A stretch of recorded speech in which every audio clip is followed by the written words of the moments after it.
just see how much progress can be made, and if anybody wants to show up. All right. What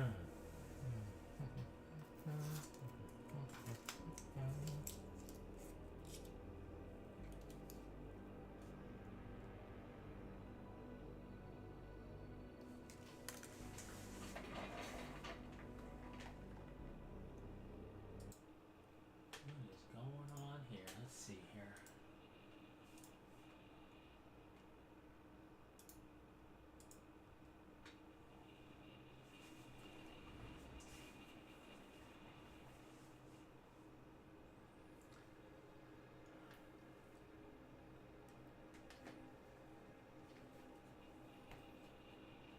I can't see.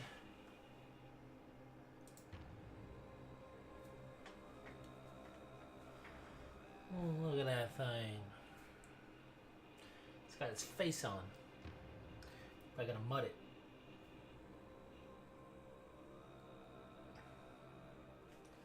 You know, never stop mud.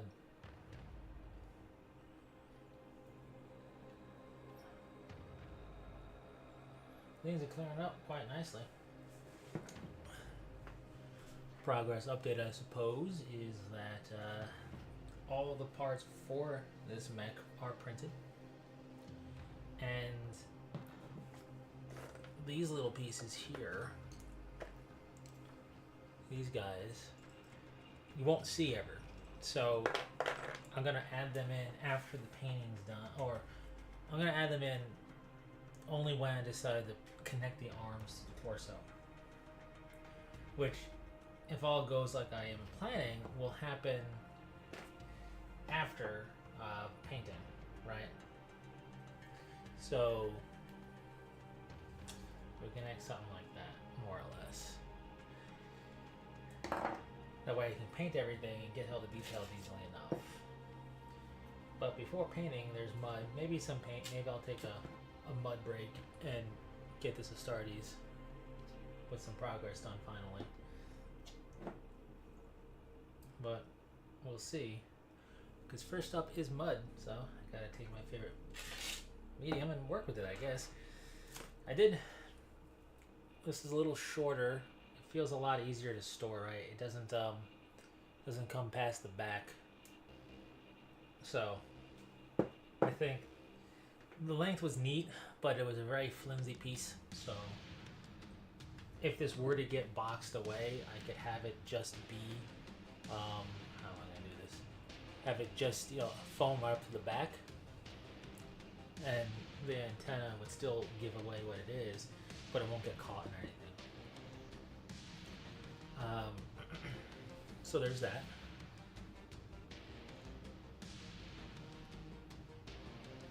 So let's get to work.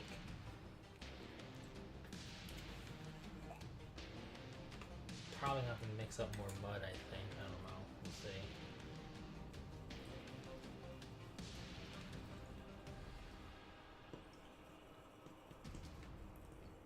This stuff's like oil paint, though.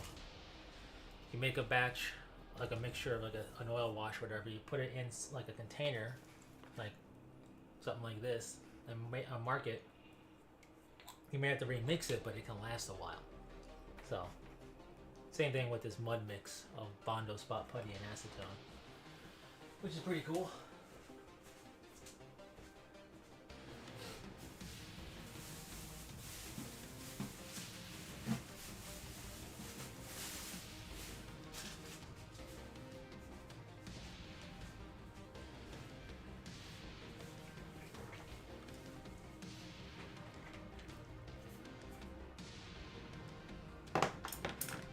Speaking of oil paints, I did go and pick up some, just two. I got an even bigger thing, so I have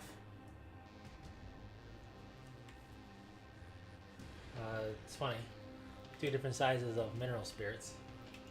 I get the bigger one just in case there's a shelf life, because this one's kind of old. The smaller one, I don't know if there's a shelf life, even though it hasn't been opened yet.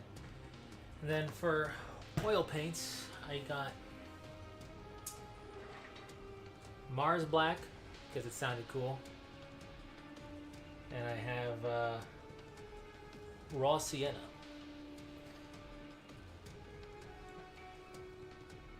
These were the paints that I went to Hobby Lobby, doesn't matter where. These are the oil paints they had.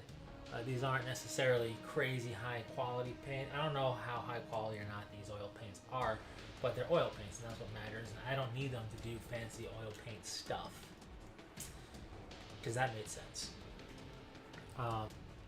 These tubes should basically be like a lifetime's worth for this hobby.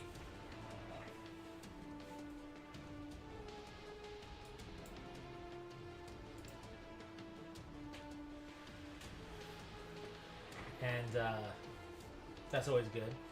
The black is going to be used the most, but you mix it into a wash and it's really effective. You just have to be sure you seal the deal, as they say. And that's why I have, I don't know why this tape is still on here, but and you want to seal and gloss until you're done, and then if you want to keep it gloss, fine. I don't, so I'm going to use a gloss acrylic varnish eventually to do everything on, and I'm going to do a final seal and ultra matte varnish from AK. I've heard good things about this, but I've tried several different matte varnishes with several different successes. Like, they all work more or less, but that's a decent size amount, and I've heard that the end result is really, really good. So that's the reason why I decided to try that one out. So let's get some mud going. Right now I'm just assessing what I've sanded down a bit and just how much I gotta add to this mud mixture to bring it back to where I want it, if anything at all, really. It does seem to be a little thin.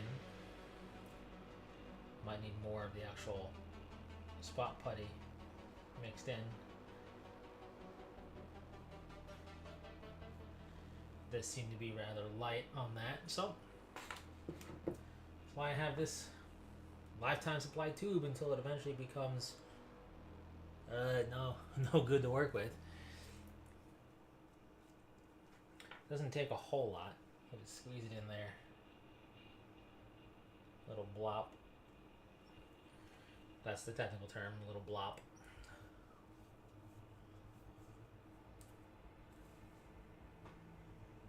And I make sure I use the wooden sticks to stir it up. I have a paint thing. That's way too much. That's gonna get it everywhere, and it's too thick. It's not gonna do much. So give it more torque by hand and really mix it up nice. Get that mixed in, no problem. That was really thin. Hopefully that'll help. Because we do want actual product to go down.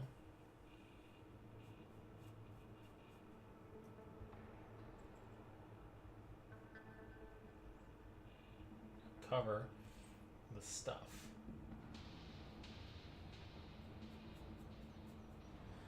So that's good.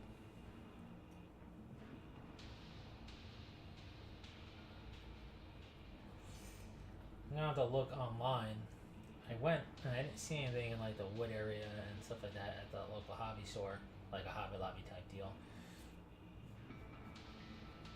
It's not super critical enough where I was like, I'll go to somewhere and, you know, to a different store and check. I'll just check online.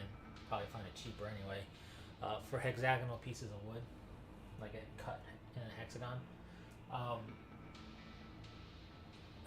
for these things to stand on. I feel like having them on a base, A, helps complete the look of them being a really, really big miniature, right? Really, really big model for Battletech, and having it a hex base just because they're on hexes. And also will give them more stability if they're, you know, attached to that base.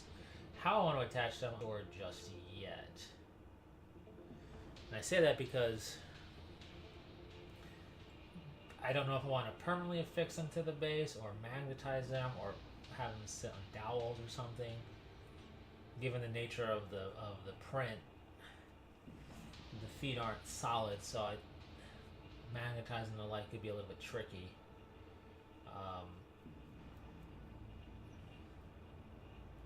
I'm just trying to think of what I can do to support it while also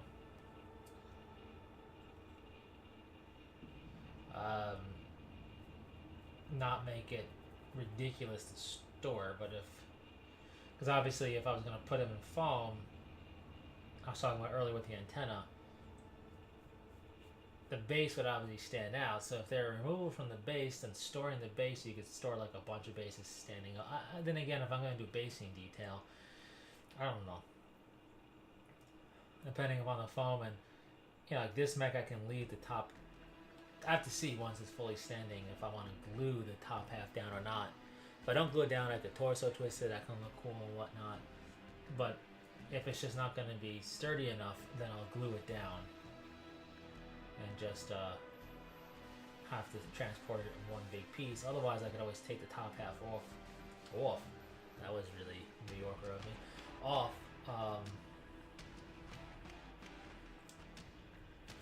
For like storage purposes if I was going to transport it somewhere. So we'll see. Right now I'm just feeling out certain areas. I've done this every C3 stream thus far, so it's not exactly a new concept if you check them out after the fact. But yeah, anyways,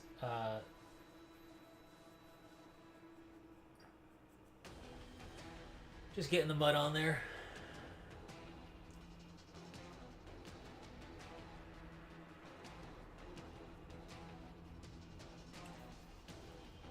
Even though you're not really meant to see the bottom part too much, I still want to mud it and get it smooth and get any seams filled in that I can, and then sand it down smooth.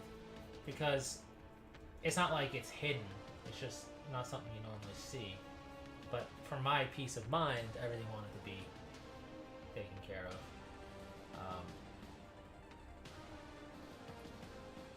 And that's what matters the most, right? Is you, the collector. It's your model. You're building it, you're painting it, you're taking the time, it's yours. As much as you know, one thing I've learned early on in doing miniatures, from even before doing 40K, just painting up some stuff here and there, was ultimately what matters is you, right? It's yours. You're not, obviously if you're doing it as a painting service for somebody, what matters is their reaction at that point, but that's different. That's not a hobby person. I mean, it could be, but it's not, you're doing it as like a service. When you're painting something up for yourself, all that really matters is how you like it. Are you pleased with the end result? Yeah, I would like people to also like this when they see it, but as long as I'm happy with it, that's what matters, and I'm not going to stop doing a certain process until I'm happy with the result. Now, there is such a thing as knowing when to step away, right? It's like it's like a saying with sculpting, whatever. What is it? Something along the lines of the difference between somebody new and a master is the master knows when to stop and walk away from it and put down the chisel. There is such a thing as knowing when to stop a process, but that's not what I'm talking about here. I'm talking about the end result, as long as you're happy with it, right? So like, for me, I don't want to move on from this process until I'm happy with how things feel on this process. Then I can move on and go to the next process and rinse and repeat. So don't compromise when you're painting a model for yourself. Now, if you're doing something in the timeline because you want to do, let's say, a miniature gaming tournament, I forgot to sand this piece. I got to sand that piece more. But if let's say you're painting something up for a tournament and you have that type of deadline to finish it up because you gotta, well, that's a different story. But that type of stuff always is kind of like a series of compromises and kind of sucky to do. I've done that in the past, and it's kind of annoying because then it's like you have to put other stuff on free time on hold, and you have to force yourself to push through to be ready. And you can still make a good product, but it's just unnecessary. I look at that the same way I look at stuff for like the SEMA show for like project cars and whatnot.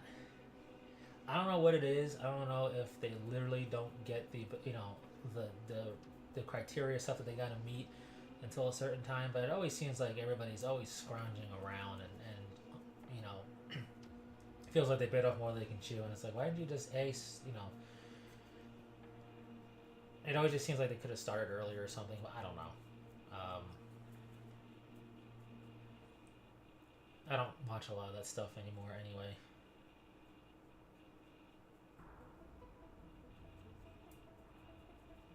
I like cars and stuff, but once you've been behind the curtain for a period of time, really it's just a case of I don't care enough. Like, yeah, I get the process and it's cool, but I don't know. I think that's a sign that maybe you've been in it too long or something, or you need a change of pace, but I could care less these days. Or couldn't care less. I mean, I guess I could care less a little bit, but not by much. Alright, so we're just getting some more mud down again. Muddy, muddy, mud.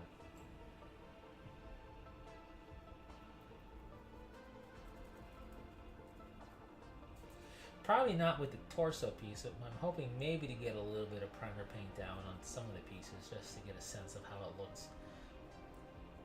Because I can always sand it back down and redo mud or whatever if I have to. But sometimes, something is close, you're on the fence about it, but when you put that primer coat down, now that it's actual paint down, you're like, oh wow, that's looking pretty good.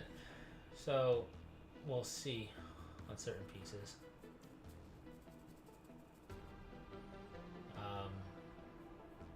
What that's about.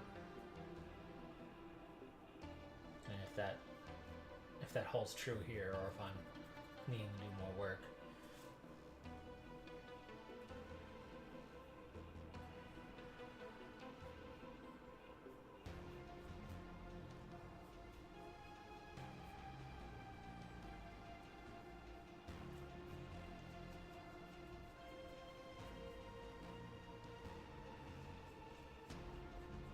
I've been doing these C3 streams on Sundays, but I always feel like I'm pressed for time because of work the next day.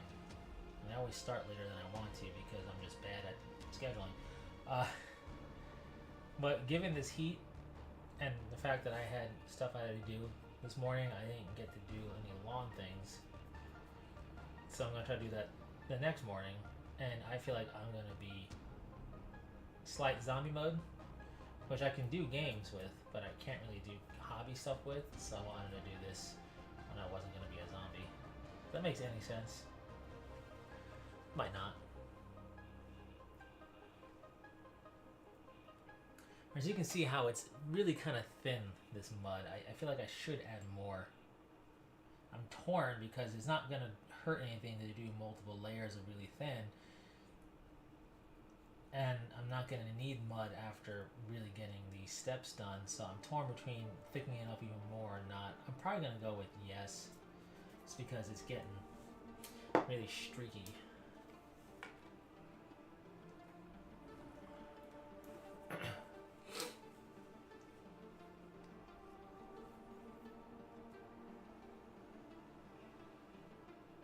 A little blurb of the mud.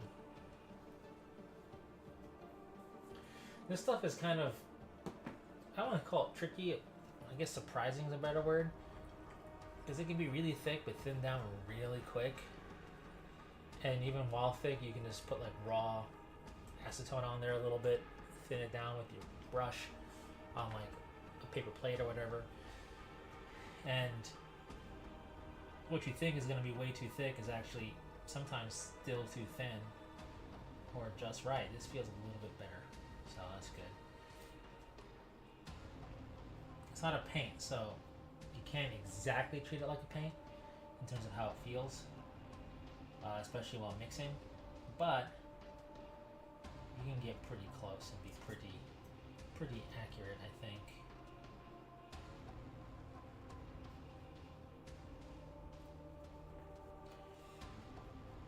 Again, don't use a brush that you like, but it's not a one and done deal. This is the same brush I've been using.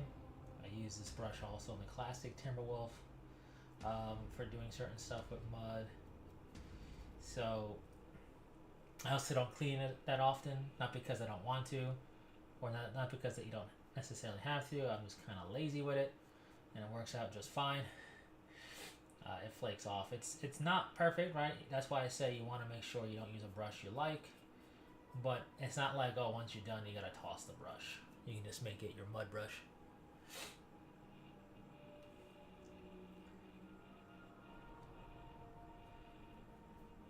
Nothing wrong with that. Out of curiosity, I did print this. I printed a piece for a mech that's not going to be done for quite some time because I'm not even done with the Shadow Cat here, which has been guessed, which is why I can say it. To see if anybody watches this, I'm not going to mention it on the next hobby update. I'll be the last one I don't mention it on. But this is not for this mech. This is for another mech. But I had to do some pretty decent sanding and scraping and whatnot because they like put a maker's mark on the outside piece that you would definitely see. So just on that, I'm not going to go super crazy. I'm just curious. I did a lot of scraping. I thought it was going to be a lot more work, so I thought let me print it out now just to try it out. But it wasn't that bad. Now it looks pretty smooth to me. So I'm gonna let that dry. I might finish off the mudding on this, once that's dry and I can hold more of it. Just to have the mud done. I don't like leaving something half mudded, if that makes any sense. I can't remember if this sits flush or not, so I'm gonna do all the parts I can. Then I can always sand it down more when it comes to gluing it on. But I wanted to get that little maker's mark thing off of this piece. So I carefully sanded and scraped and whatnot. It was up on the top part that I did. And it looking really smooth. You can't tell it was there, so happy with that.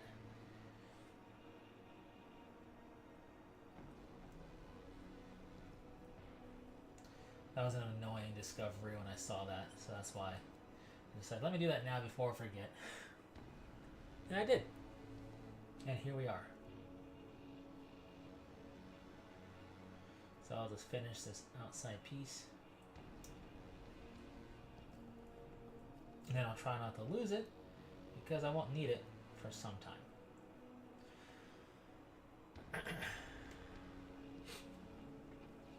Job well done. I'll put it up here. I won't lose it, but then I'll forget it's there. Then I'll print it, and then once it's done printing, and I'm halfway through scraping it, I'll see it and be like, oh, I already did this. And I knew I did this, I just couldn't find it, and then I'll find it. You know, that's how it works.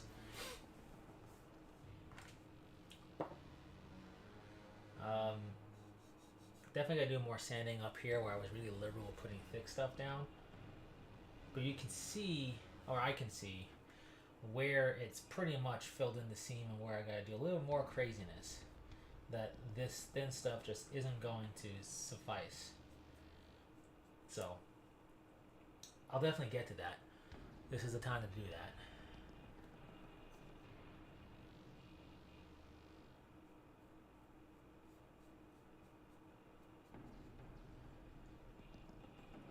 So I did just a what's in the box style video for the Clan Invasion box set for Standard Battletech. Really cool stuff in there. And I have since added to that. I have a total of 2 binaries worth of clan mechs now. I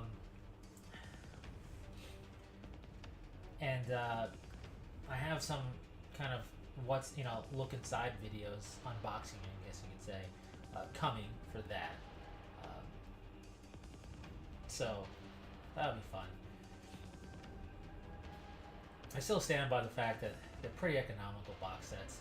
I come from 40K when it comes to collecting managers, though, so I understand that that has a high hobby tax on their components, on their products. But even still, I am know, just looking at what you get, and people can say, well, it's not as big as a Gunpla, or it's, you know, you don't put it together and it's limited. Do that. They are not, you know, plastic extruded in one piece. They are put together at the factory or whatever before they're boxed up. So if you know where those pieces are connecting, you could carefully twist and break them off and repose, but you're gonna have to pin it to make it really hold. So there is that, although that is I will fully and freely admit that that is more work than you should, you know, that people do for standard Mage Wargame stuff. But I mean, you know, 30, 40 bucks. A lot of stores you can find it on, like, for sale, like, or on a sale and whatnot. So I think a worthwhile purchase.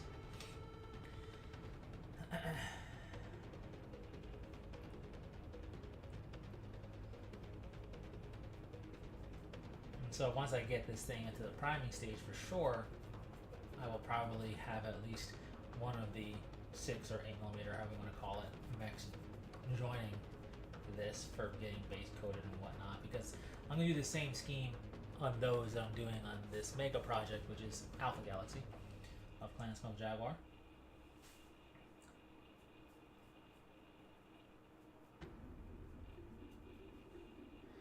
And hopefully it'll turn out okay.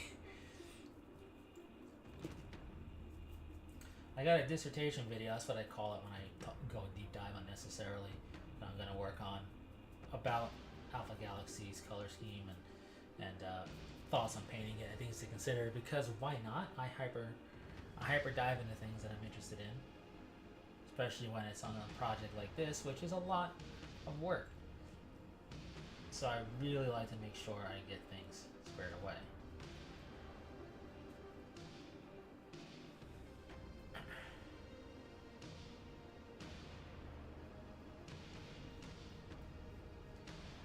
And the seam can be a little tricky on the end here, but I think once it's all said and done, it'll be nice and blended. You won't be able to tell. Seam down here, although the seam on the back and whatnot is less of a concern. Honestly, it's not a main focal point. Let me get some of that scraped off. Not that you won't see it ever, but the way the mech sits, you're probably never really going to see it. So that seam in there will get worked on too.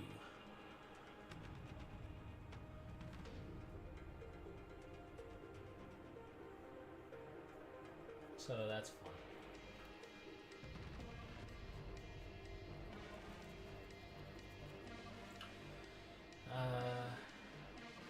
Yeah, I gotta get the sides here. Now, not everything is gonna necessarily need a lot of mud on it. Like, this could entirely be smooth, but for my brain, I just want to make sure it looks like, yes, I coated it. And then I can sand it down. Because the nice thing about this mud, especially with the different sanding film, which we'll get into in a little bit here, it's very easy to work it back and dial it back. And while you won't be able to dial it back to pre-mudding, what I can say is that you'll be able to dial it back to the point where you were exactly looking for what you got. You know what I mean? So that's handy. Now, at the risk of making more of a mess, I think I'm going to start my journey again into trying to jam this Bondo spot putty into some of these seams, especially now that I got everything outside of those pieces that I showed earlier, which you're not going to see, and they connect, they're just connectors more or less. I have everything printed and where it needs to be, so I can really get stuff filled in seam wise. Now, certain things are panel lines that you will, for the sake of just the mech design, want to leave in. But not everything. And I gotta do this off camera so I can get up close and look at certain spots. So bear with me.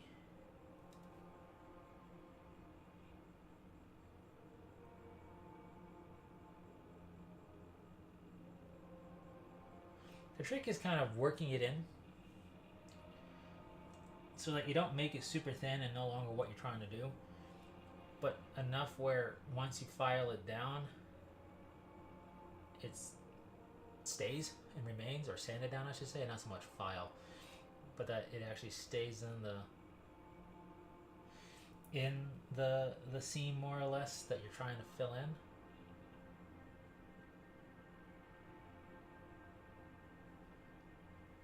Another way you could do this is with PVA glue.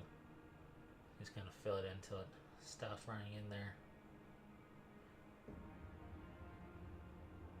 And then put this stuff over it. So there's more tricks to the trade if it's just not working, but this has been working, so this is one of those things where you really need to trust the process and not go too overboard. Sometimes it takes more than one pass. And if it gets into a panel line area, that's okay. With a hobby knife or a panel line scraper, you can bring it back. Nice thing about this stuff is that it does kind of scrape and do that jazz kind of easily. And I'm going to use this on more spots too. Not just seams, but like here, things that felt a little bit more finicky, I can lay it down a little thicker. When I come back in to file it down, it'll be real nice. So that's cool. And you can kind of wet your brush in your mud mix, which when you attack, which kind of works like to thin it down on the model. So I can take like more of the raw stuff, if you will, apply it down where I want it, and then I could take my mud mixture onto the brush and use it kind of like almost like you're wet blending on the model to kind of smooth out and further thin down and dilute and put in where I want it, which is off camera, but I need to see. So sorry, there are certain steps that you just gotta do without putting it on camera, just because you really gotta get it right.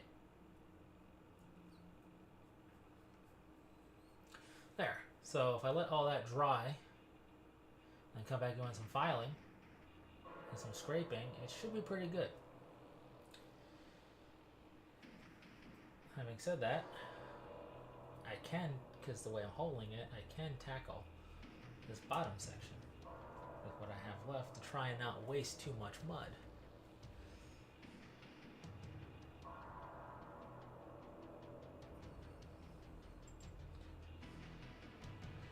Yeah, I'm aware I'm talking to myself, but in the interest of having this be usable post stream or whatever, sometimes you gotta talk to yourself. So if people watch it later on, minus the interaction, they're getting the info though, you know. There's no interaction, clearly, but they can still comment, I believe. It's set up that way, and they still get the info. So hi, in the future land, how you doing?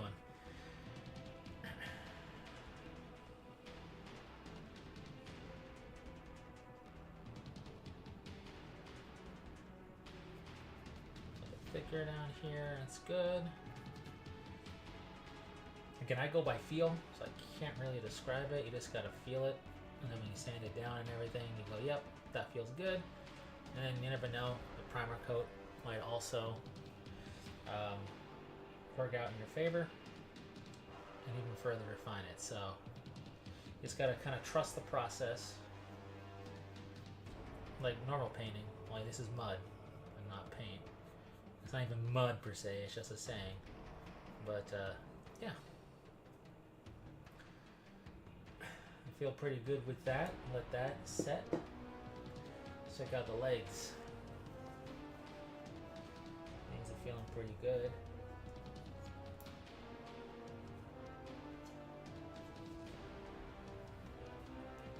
this is a big one. Alright, I can see some things that maybe I'm gonna try my hand at messing up. So let's do that.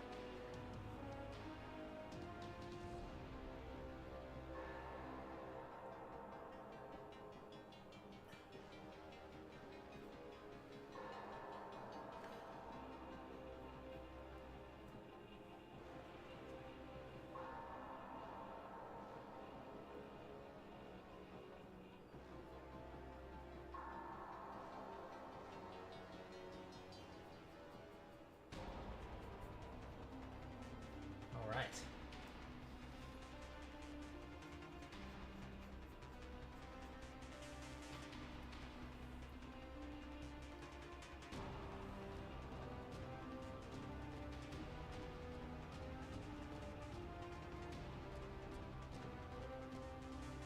Loop that on here.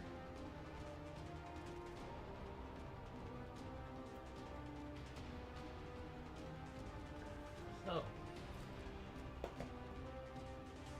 that's the legs. Honestly, the arms are feeling pretty good. I'm gonna look at them.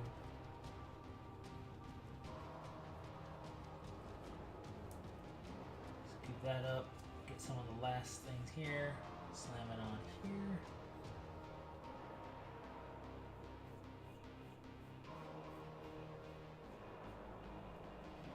The nice thing about all this is when you do put the mud down on spots, you can tell it's darker and whatnot, so you can just come back in with your gentle sanding and get everything work just like you want it.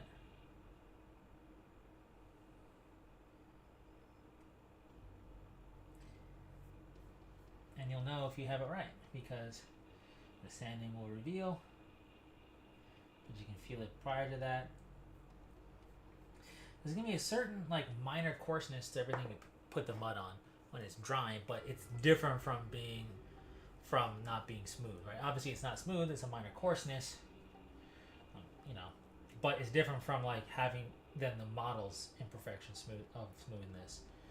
So you can tell once you use this stuff and get acclimated to it, what you're feeling, and go, okay, I sand this down, that'll go away, or okay, I have to sand this down and apply it again, type of deal. And so that's always really good. It just takes some seat time with the medium.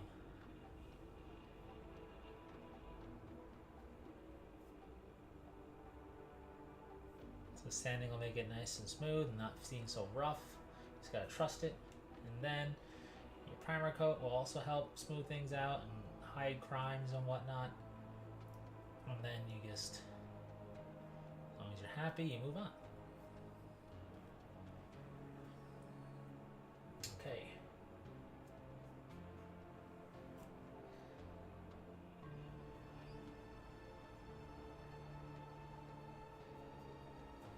Nice.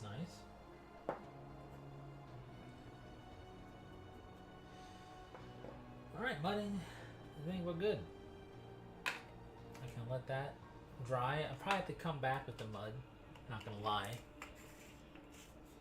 But that's a good set. See if my coffee's too cold. Almost. I don't know. I can't drink coffee after a certain coldness. Iced coffee is a different story. I'm not big into iced coffee, but if you order it that way, that's different. When you make a cup of hot coffee, it gets to a certain temperature where I'm just like, yep, yeah, I'm done with that. All right. While I let this fully, dry down, let's have a discussion. That discussion is going to involve paints. Now, I do have certain paints that I could attempt to use for cockpit, such as this Turbo Dork Multipass. Probably not going to do that. It's like a sheen. It's not a color transitioner, but it could. I mean, I'd have to play with it. I've had that for a little bit, and I haven't opened it, so hopefully it can mix well enough and it doesn't settle and it can still be an interesting effect. It's a plausibility. However, I also have my standard hobby paints. Now, to that effect, I have different things like contrast and just standard paints and whatever else. And I use Citadel. I think people will just outright, banish Citadel as a concept because it's a GW product and therefore it's a little more expensive, whatever else is ignorant. They're good paints. I don't like Vallejo that much, or Vallejo. It's a controversial statement. I'm not the biggest fan of using it. I don't like the metallics. To be fair, I'm spoiled with metallics, and I'll tell you why in a moment. Let me put this back.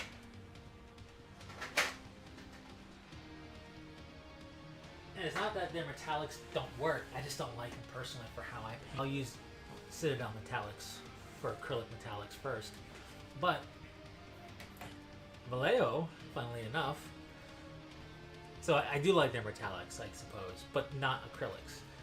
This is their alcohol-based paint, liquid gold, liquid metal range. I have gold, silver, copper, green gold, old gold, etc.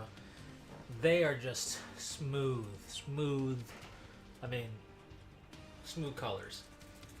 The paint will settle, and you will have to mix it up, but they're great. But this is the green gold. Like, it's such a fine metallic flake that you really can't tell that it's a flake, right? Like it's like you're painting on a liquid metal. And that's Vallejo's alcohol-based paint. Now, if you want to get really fancy, and they have a primer too, you can get. Look at that. These are Alclad 2 lacquer paints. These need an airbrush. I don't really think you're going to be able to paintbrush these well at all. These are really airbrush formulated. They're super thin lacquer paints and glass little amulets or bottlets or bottles or whatever. Ampules almost, but not really. Fantastic. This is their gloss black enamel base for their lacquer paints. Not enamel, I don't know why I said that. Their gloss black paint. Not enamel. Super thin. Something else you're also going to want to use an airbrush for. Let's see if you have an airbrush. So, anyways, that was a rabbit hole. The point is that those are your typical, the Citadel paints and the occasional like Vallejo Dark Gray or some other paint companies' paints and washes and the like this stuff. This is what I use for standard miniature painting. Acrylics, that's what most people use. They work great, they look great, and in fact I painted up my classic Timberwolf with pretty much nothing but acrylic paints. And to that, it also includes Tamiya acrylic, which work differently than water-based acrylic, so you can't really mix and match that, but Tamiya paints are really good. For this, I wanted to go full-blown Gunpla mode. So I have my panel line scraper, I'm trying to make it smooth. I have the Tamiya panel line accent color stuff. There you go. There, I will play with on this model too. But that aside, I also really want to bust out full-blown Gunpla style. So to do that, I have other things. One of those things that I have is this right here. This is a glass file. Super fine. It's a buffing file. I'm trying to read it. This is the glass side of it. And it is some Asian company name thing. I just say that because I don't know what any of that says. But it's 10,000 grit. So I can feel it. It makes Velcro feel incredibly coarse, or it's smooth. It's meant to be a finisher buffing grit thing. So like once everything's all said and done, if I just feel like something could be smoother and needs to be smoother, I have these, and I have these in different shapes. All 10,000 grit. They come in a holder. What I like about them is, obviously you don't want to just death grip it because you'll break it, but they're solid. They have good backing, so it's not going to flex on you, so you can get a smooth, flat buff on areas that don't have it. And you can clean them with a toothbrush or water. You can clean them out, and they're reusable. To a degree, of course. Obviously, one thing I'm going to be leery on is all this mud, but they're also great for standard plastics. I have them on different things, like this one comes to a point. Pretty cool. It's made of tempered glass, so don't drop it. And always store it in its container, which I do. That is one way, and it's a little bit too late for this model, but in the future, that's a way to try to help also really polish and sand down the raw plastic of the print itself before putting the mud on. If you think like maybe you can just do that, so that's pretty cool. And then I did get got 2 packages of these. Testors Hobby Sanding Films. I use them by hand. They're different colors, mean different grit. So like ultra fine is red, and that's like 600 grit. 600 grit is going to feel incredibly coarse in comparison to this thing. But I use them. They're good.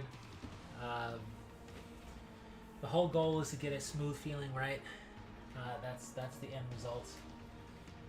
And after doing all that and panel line scraping, which I've shown before, then comes the painting. So we have Mr. Surfacer 1000 in a gray. And then the real question comes in, and I don't know. These are all Gaia Notes grays / white, black, put them all together. Then I have reds, I have yellows and oranges.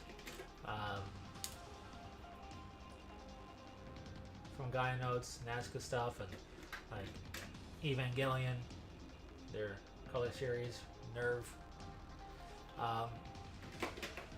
stuff like that, and blues. I don't have a green. I'll just use the standard greens that I have to do some green stuff because it'll be light. But the idea here, I got to figure out either do a combination or just some trial and error. The type of gray base I want on these guys. This is lacquer paint. I'm pretty sure anyway. They're extremely flammable. And they're heavily pigmented paints. I've heard really good things about this. I have the 07 thinner that is highly recommended for this stuff. There's different numbers that they have, but the 07 I heard really good things about and doing the research into this. So the goal is to use these paints in place, and wherever possible, provide the colors in place of standard paints that I have. And I call them standard for miniature painting purposes, purely as an experience and an experiment. So that should be fun. And then, do that, seal them, do the oil wash, seal it again, put down any decals that I'm trying to get my hands on, and then seal it one more time and call it a wrap. That's that's the process. I feel like mixing these up is going to be tough, so you try to go by the top. It's always tough to determine the actual color. I don't want the gray to be too dark of a gray as the base, because you have to go darker for Alpha Galaxy's rosettes. And that's going to be part of my whole deep dive discussion video. But, so like if you go from this top, jumping to this would be a little bit too dark personally for me. So it might be this to something like that, or a mixture of, 50-50, whatever. To mix, I have a whole bunch of pipettes, which you can get as like a science thing. Plastic transfer pipettes. I have that because I plan to mix, if I'm going to make a mix and use it, I have little jars, I showed one earlier, to make that mix in and use a piece of tape and write the mixture on there. And then for just painting purposes, that's why I have these. I could put them in here independent. This will clean off really easily. And then you can just mix the paints, pipette it in there with some thinner, and have at it. These paints can be brushed. That's was a big part of this. And I heard good things about Gaia Nodes. And while you see airbrush all the time, it also can be paintbrushed. Same thing like the Mr. Surfacer. So I'm going to test that because I do have an airbrush. I will use it, but I also want to see how it does with the paintbrush because that's important. Airbrushes are a great investment, but again, despite some people out there say, "Oh, if you don't use an airbrush, you're doing it wrong," that's also ignorant. Sometimes you just can't. They're not the most expensive things anymore, but there's still an extra price tag on top of what you're already doing. And then you have to factor in, do you have a spray booth? I have a portable spray booth thing. I have it set up in my garage. Otherwise, you're spraying into a big like cardboard box, hopefully with fans and stuff. You want to wear a mask, especially if you're going to be spraying lacquers. And that's a lot more stuff. And you might, I tried airbrushing once in an apartment, doing everything set up. You can do it, but it's just a lot. You need to, and you can do it all the time. People do, but sometimes it's just too much space, cost, whatever it is. You just got to use the old-fashioned paintbrush, and it works just fine. So, I want to test that. How are these things drying up? Feels pretty good. Let's get some sanding going on. Now, I could get really coarse, rather than not if I don't have to. Those are really fine, so those will be in the finisher. That's the coarse one. Where is the other one? No, I was just using it earlier today. I'm like, there it is. You can tell because I got a lot of mud on it.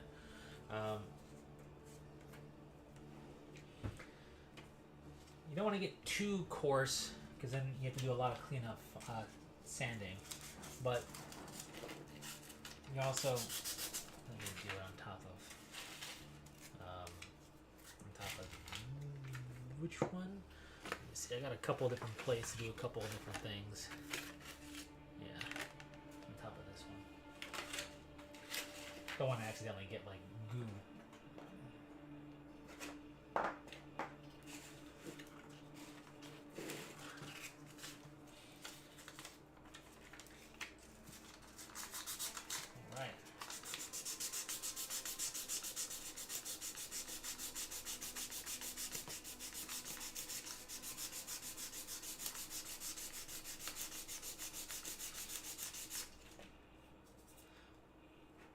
Yeah, it makes a lot of dust. You gotta be careful. But you can see that cleaned up real nicely. And that, I think that's good for that seam. You can't really see it. Now you might be saying, oh no, we got it in the panel line, and I did. But you either use a hobby knife and scrape it out, which worked pretty well, and then you can use, and this has different gradients of this blade for these panel scrapers. This is the thinner one. And I can go back in here, and you want to be steady with the hand, you want to be careful with it. So that's why I'm not doing it far away. I want to be able to really control it. But I will showcase what I'm doing just in practice. You come back in here and you can reform that panel line real nice. This works also really nicely on like 40K miniatures and whatever else too. So to be steady with this, you lock one elbow down at the very least. You hold this in your hand, and then you brace your hand against the piece or against your hand. You want your two hands touching, whether you're touching the piece or touching both hands together, it doesn't matter. But this locks you in and makes you very steady for doing what you're doing. And that's the key if you're worried about stability, is to lock yourself like this. And you can really get in there, and that panel line is back. Alright, job well done. Go me. And I can make that smoother, which I might do just to see how it looks, but we're going to come back in here, sand this down like this.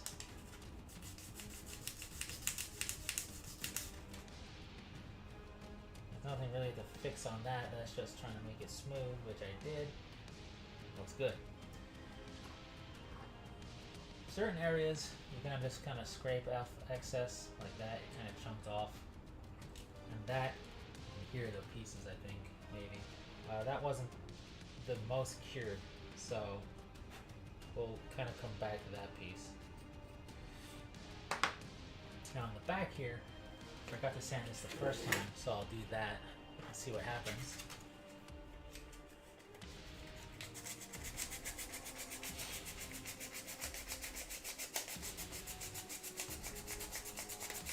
Now, yes, you will get plastic to come off with this, but that'll take a lot of effort. You're getting the mud first and foremost. That's why you'll notice on the film it's really all just the putty. It's sticking, it's bonding, it's adhering to the surface. That's why it's not just plastic color. But you have to be ridiculously aggressive on your sanding to really start lifting off plastic, and you need to use coarse material. Like this is a coarser film, and you can see some plastic on there right here. That was on purpose. My point is you need to do stuff like that. This finer grit, we'll get it, but it'll take a while. So you're safer. If you really got to get in there and file it down or sand it down. I keep saying file, and I mean sand. So I'll take this coarser bit here because I kind of have to, but I'm gonna be careful about it. That's why I like the film. It's more malleable in the hand. They have sticks and whatnot, but sometimes sticks are just, you can't get in the way you want to. And you can see it took off a lot more.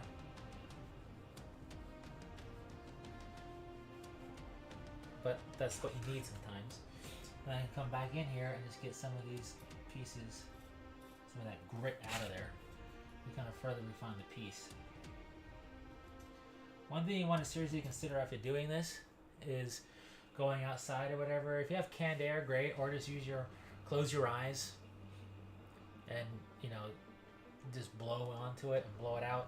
Hold it up to your face, blow on it, close your eyes, you don't get it in your eyes, and just get everything out there, outside or whatever it takes, just to further clean it up before painting, right? Because you're going to have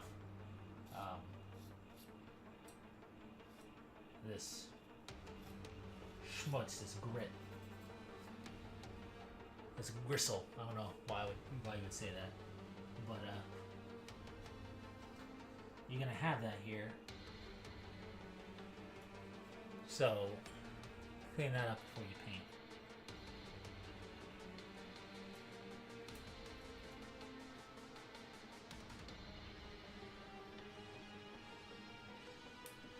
trying to redefine some panel lines as best I can.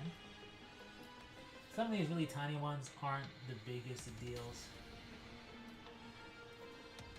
You might lose it in the paint job anyway. But just like that, I've sanded down this piece that needed a lot of filling because I accidentally smushed it a little bit.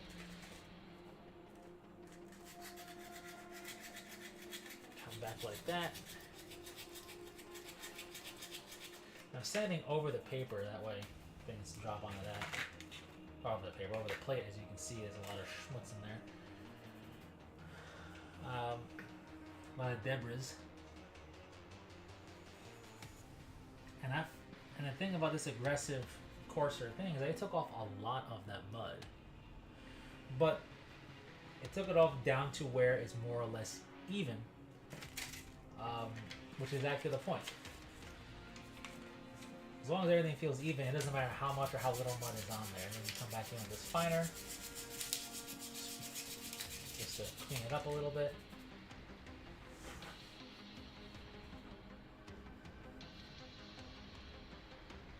And that's looking really, really sharp.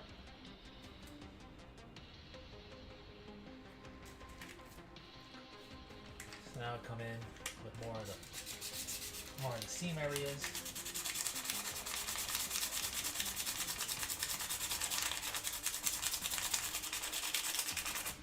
A little ASMR, maybe. And that seam is gone. So, making real progress. I'm really pleased. Now I can feel minor undulations because the print isn't perfectly smooth across the two pieces coming together. That's just a product of the print and my ineptitude.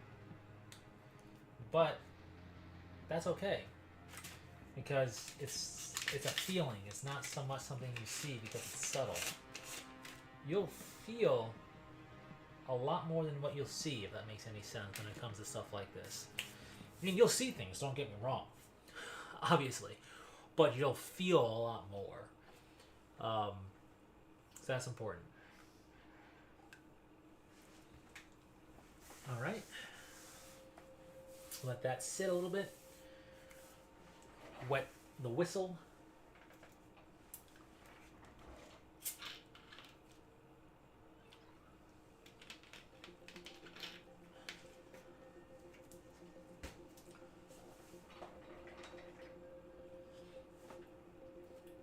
Yep, things are progressing. This is definitely something that you want to do over stuff. I'm gonna have to come in with like a broom a little bit after this and sweep up and vacuum up. But it's not like I'm making a mess everywhere. It's just I know how this works. People would say work outside.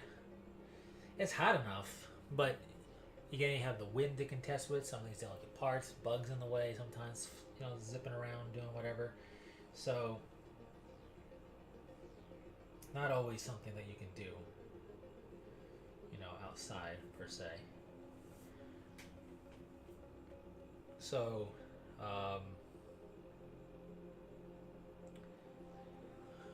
just keep that in mind because, yeah, just keep. You want to be cleanly. Cleanly? You want to be clean, neat, cleanliness, whatever.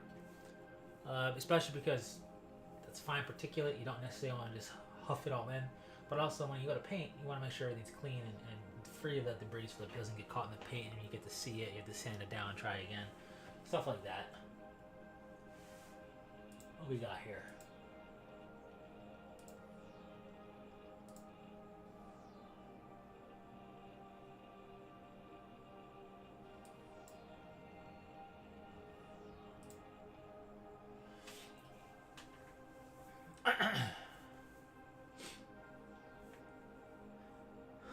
All right.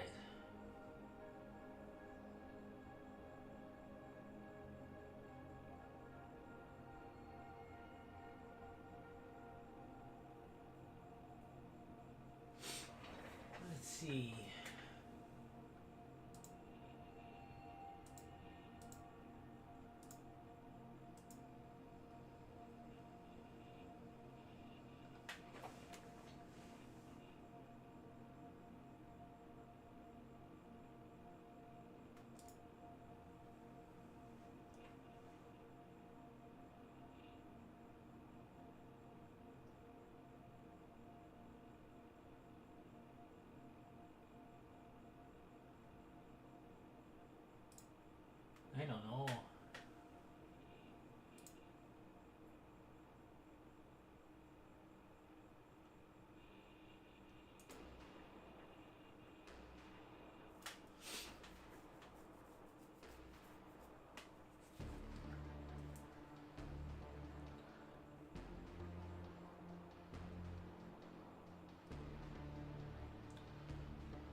Yeah, I'm really pleased.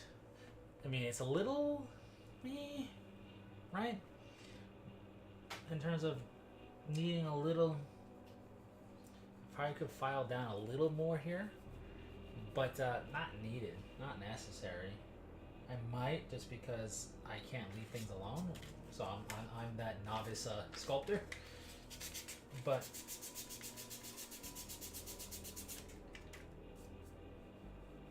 like honestly, that's feeling pretty good. We'll just clean up that panel line again.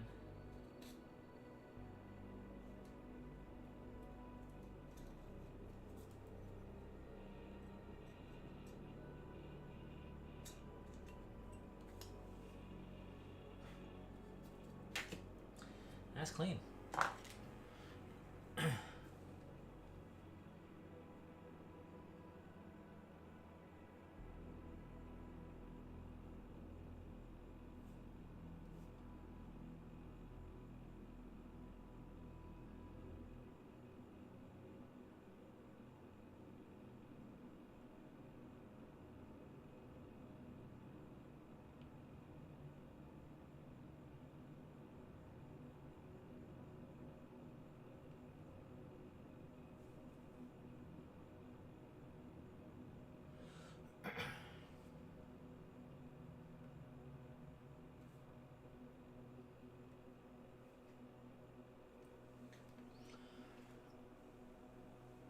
Alrighty.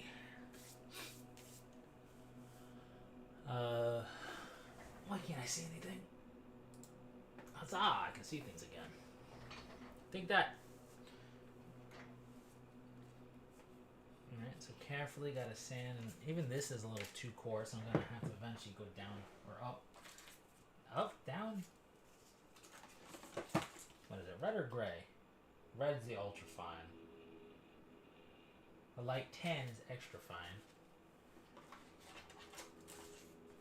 Gray's coarser, yeah. Well, that feels good. Let's give it a whirl.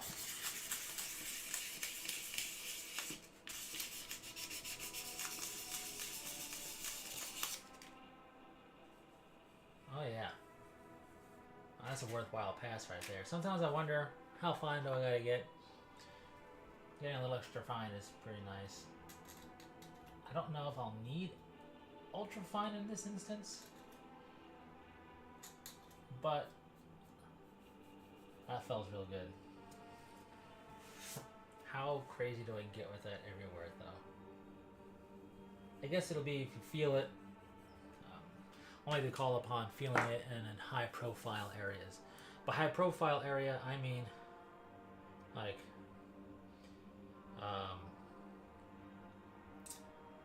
tops, sides, arms. Most things, I guess. Now that I think about it.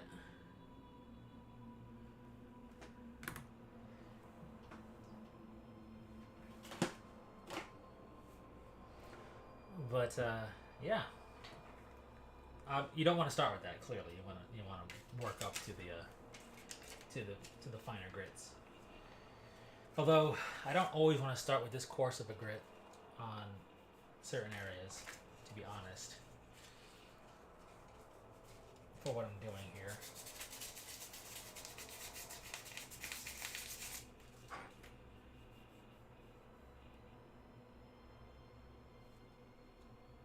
So, I guess it's a little bit of give and take. I don't know.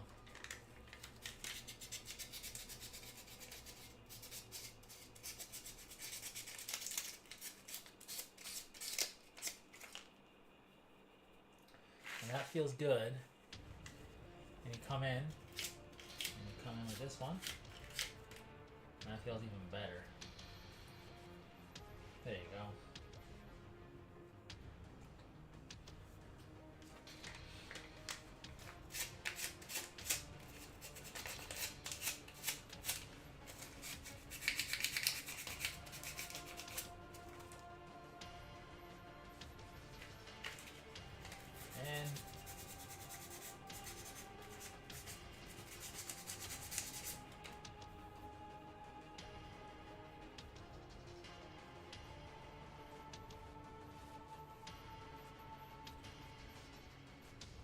I said it before in prior C3s, but the goal isn't to get all the mud off, mind you.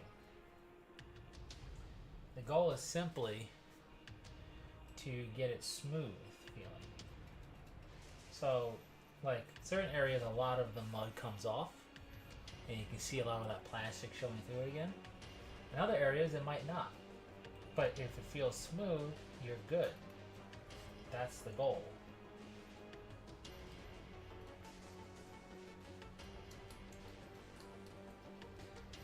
And I like cleaning up the panel lines after sanding for obvious reasons, but also because, you know, it kind of helps define where those lines are, and then it helps you clean it, as you get a little debris,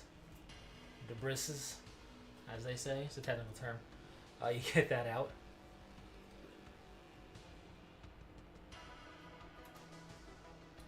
And that is all the rage. Right? Right. I'm also a believer in using tools in ways that they're not necessarily intended for and then dropping them. But this is because, you know, you gotta make do with what you got, and sometimes you need something that's thin enough to do the thing.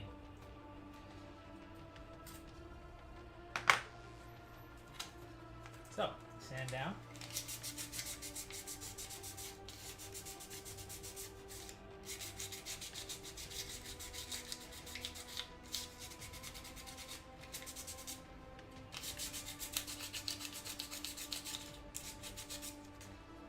And then we can hit it again, not with the coarse one. This is, you can tell, but we don't want to use the coarse one.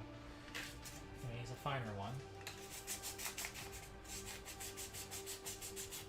Come right in there.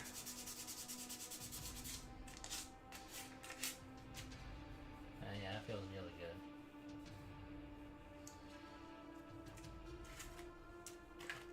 I kind of reserve this for when I really goop on the mud and I gotta get a lot of it off. Like that. And then I can come back in with a finer grit to help it out. And then kind of polish it up from there. And that feels really good. And pretty smooth. It might look a little striated. You can't really tell because I'm never going to get it to be super obvious there. But the paint will cover that right up and it feels good. That's why you got to go by feel more so than by sight. Sight helps to a point, and the rest is by feel. Now use the force and whatnot.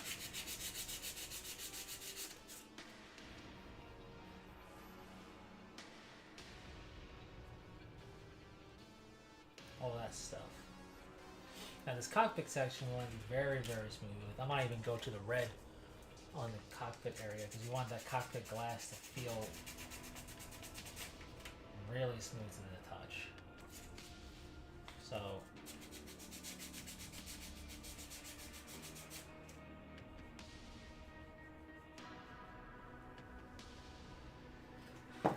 maybe just kind of doing true like micro filling in.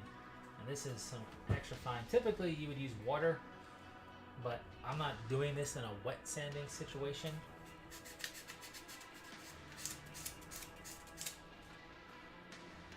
Okay, that feels good. That feels good. The reason why I don't really care about a wet sanding situation is because the mud. But we're getting places. We're making plays, as they say. Making progress.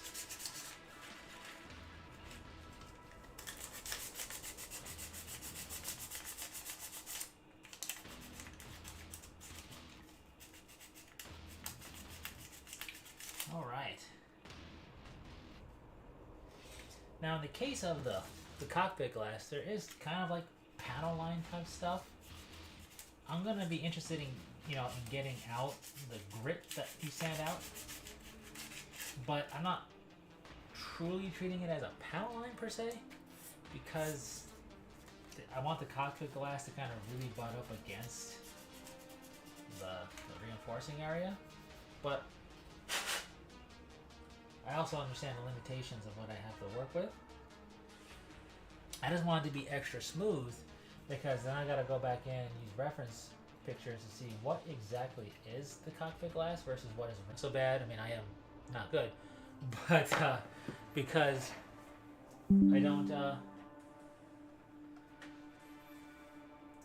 want to screw it up. And on top of that, it's very finicky, and you have to really figure out where the glass is and the glass effects. So I'm really trying to give myself as much of advantage as I can in cleaning it up and getting it ready.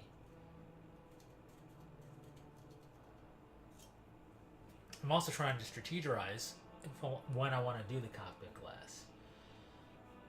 I don't know if I want to do it like last, or one of the last steps, or if I want to do it a little bit early, then I can clean up around, neaten up around it, which I'm kind of leaning towards, and then do the spots, for example, or the rosettes if we're going to be technical.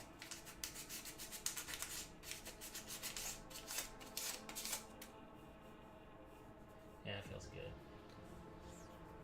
Always go by feel, like I said.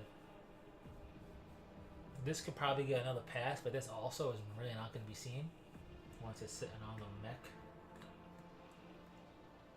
Which, something like that.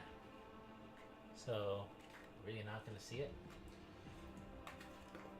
So I'm less worried about it, to be honest. Sweet.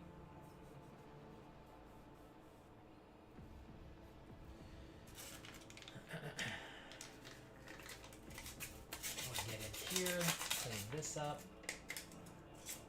Basically, if I see like a deeper like mud color, like the mud color is like a muddy color, muddy brown almost, wherever is really deep, I know I didn't really get a sanding in, so I'll do my best to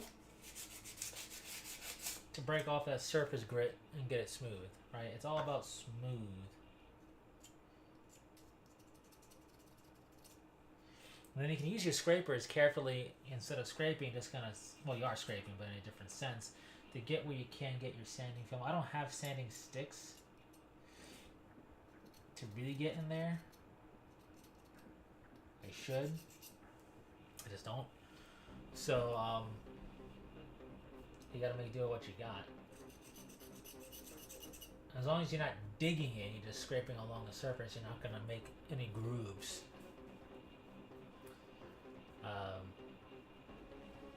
But yeah, it's feeling good in the neighborhood.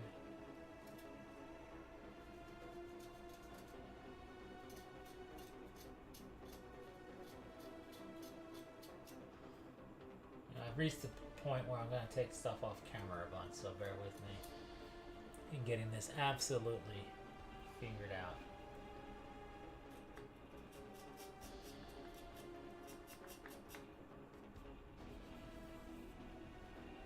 It's funny, when you do all the sanding, it actually looks like it's in rougher shape than when you put the mud down, but that's actually what you're looking for. Lets you know where you sanded, what's smooth. And then once you put the primer down, your primer coat slash semi-filler coat, you could say, it all comes together looking much better rubber, which is a technical term. I don't mean to get all technical, but sometimes I can't help myself. So, there's that.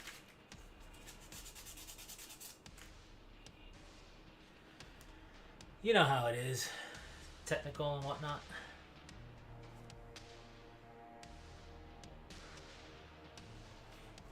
Come back in here, scrape some things up to redefine the lines.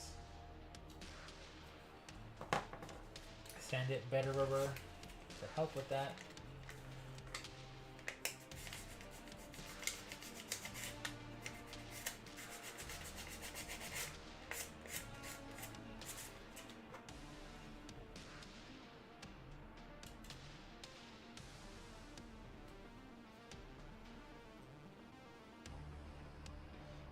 Bob's your uncle and whatnot.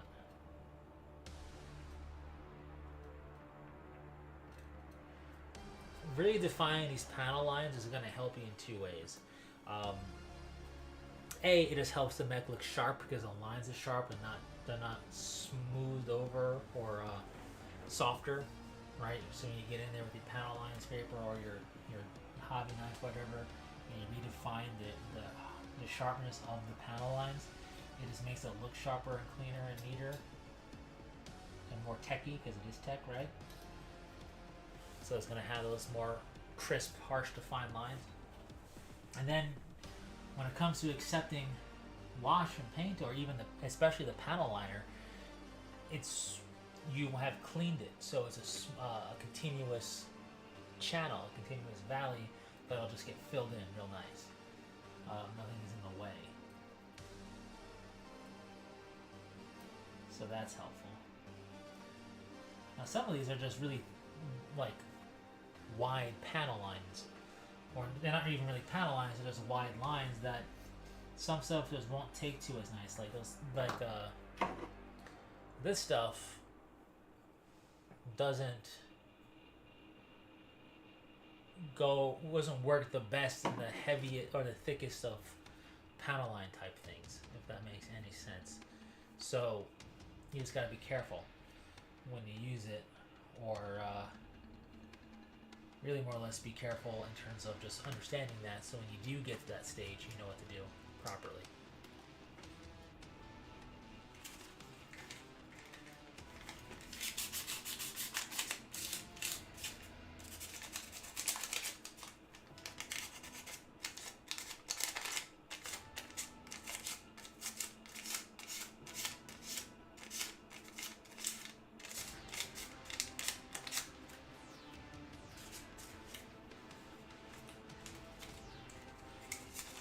I know you really don't have to be super precise and careful and fancy with it. I'm just smattering on here just to get things smooth feeling and knock off that top layer. And, you know, this torso, this body, is coming together real nice. Now, of course, the smoother the print, the less of this optional step you have to do, and I want to really emphasize that I do this every time, because I don't know if anybody ever watches these, so that's why I say it every time, but this is a completely optional step. You don't have to do what I'm doing. You can just do some minor cleanup work. Obviously, you get it where you get any particular stragglers of plastic off, glue together, maybe give it a light, gentle sanding or whatever, clean it up, and go right to paint if you wanted to. Nothing wrong with that.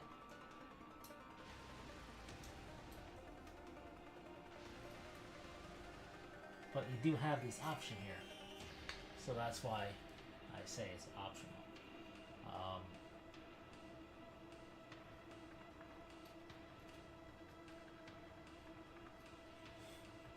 And the better you are at printing, basically anybody out there probably better than me, more than likely almost everybody, the less of this you have to do, really. If you, not even have to, less of this you might feel obligated to do to try to get your print to feel smoother. Because again, it's an entirely optional step.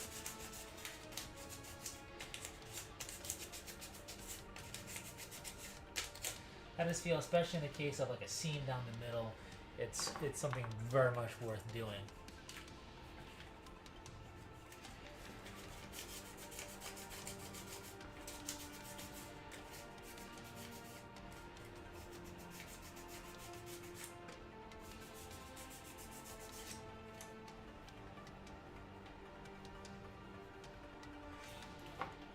Now, if you're really good at modifying the files or setting it up in such a way where the files are basically, you take two halves, you put them together, and it prints as one, you might not even really have a seam to worry about, or something so minor you can fill it in super easy. And I'm just using the mud method. The mud method is a good method for the, smoothing out the entirety of the print, but you can do other methods for filling in seams and big gap type stuff. You can do PVA glue. You can do other glues. You can even do like air cure resin type stuff, right? To fill it in. In fact, I have. I'm not using it on this. It's more for. I feel like this is not too intricate of work for it. But I have like a 3D print resin thing that you put over the surface as like a finisher, and then you sand it down, and it's smooth like what I'm doing. And it's just resin you mix up, and you paint it over and let it fully dry, and then you sand it down, and it smooths things. It's very coarse isn't the word. I mean, it's kind of thick. It's gloopy. Not gloopy, but it's thick. It works. I've done it on things, but for something like this, I feel like it's too much. Instead of just, it would be almost be like you're encasing it in resin, and you're losing the actual detail. Like you would fill it in to be like, so you wouldn't have the panel lines. It would be all even, which you don't want. But you have options, is all I'm saying. I don't want to make it seem like if you are watching this ever, that this is the only way to do things, because it's definitely not. And again, this is entirely optional. But I think you'll agree the lack of seam here is so much better than having a seam there. So that's really cool.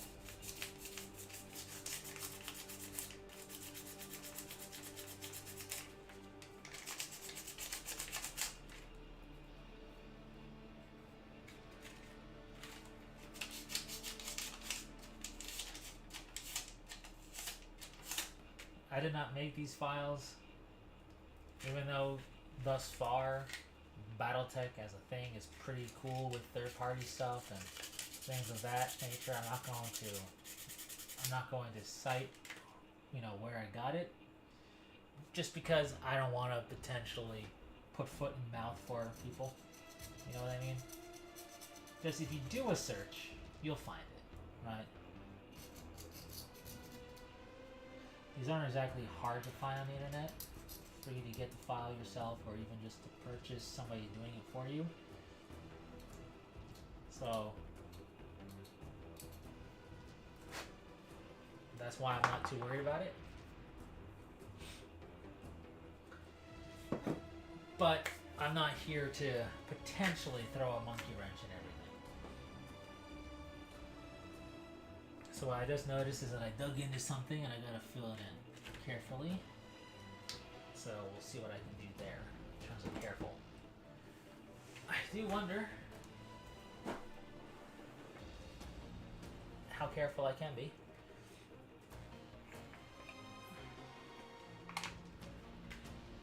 I also wonder where all my other stuff went that I could use to be extra careful. I don't know. But I did just see something I completely forgot about. You could also even use, depending upon the size of the piece and the holes, whatever you gotta fill in, like hot glue. Is it ideal? Probably not the most quote-unquote ideal. But if it's all you got, it can work. Basically anything that can get in and harden and affix to whatever it is you're looking at or dealing with can work for the purposes of seam filling and leveling out and whatnot.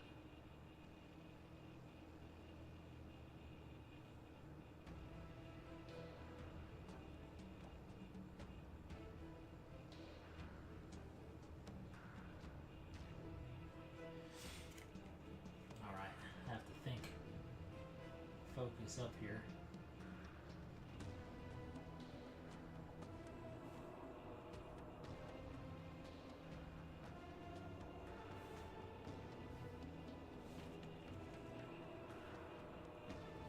So that's what I'm doing.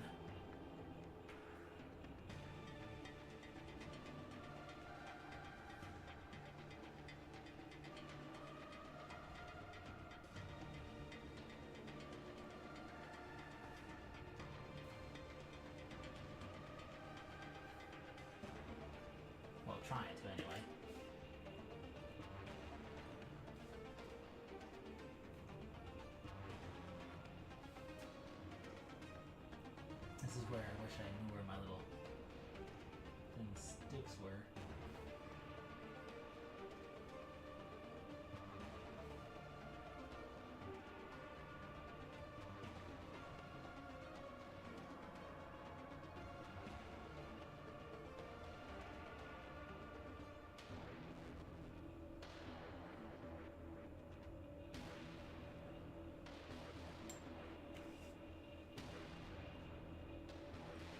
Smoothing out and pushing in. I feel like that's good. I'll let that fully dry. Move on to a different section of this mech and do more crazy shenanigans. Because that's how it rolls. That is how it rolls.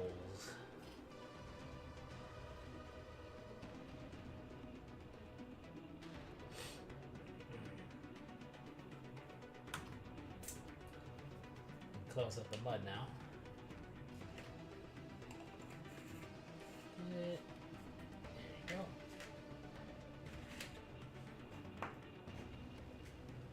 But good progress on that torso. It is getting nearly pretty much quote unquote done in terms of feel. So now I'll just tend to the gun barrel.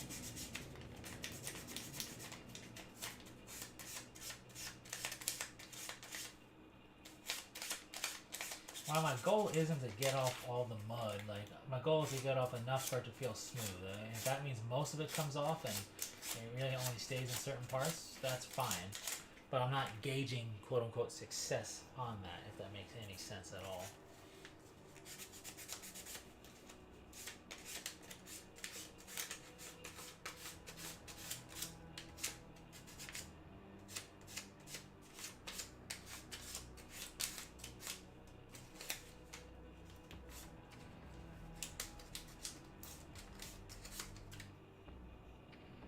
That does feel good.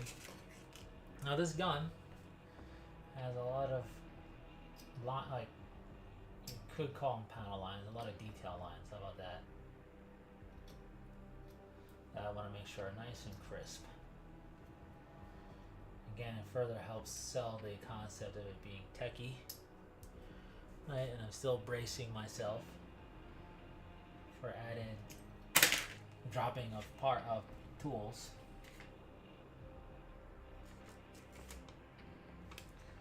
Which knocked off a lot of the grit of film on that.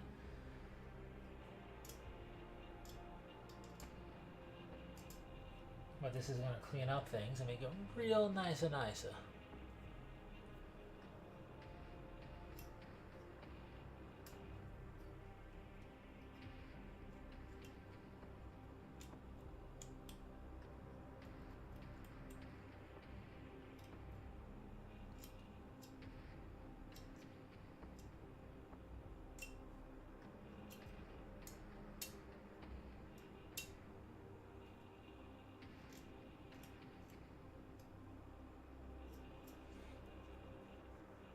You can see the striations, but you can't feel it. That means you're good. I know I keep saying that, but I like to reiterate it.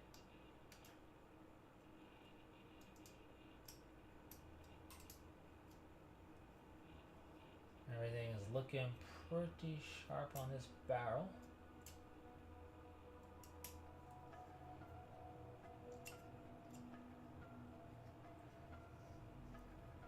Which means I can leave it be and move on to other parts.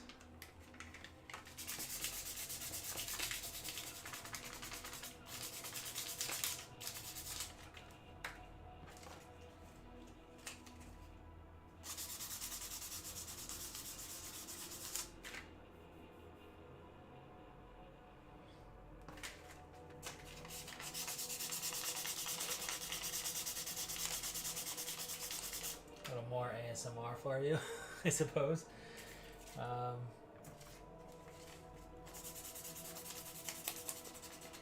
Even though there's background noise. That's feeling really smooth. I'm really digging that. As far as inside, carefully try to get the inside detail. It's not gonna really get done as well without a sanding stick in there, but we can use scrapers and the like to reinforce it, and it'll still be great, right?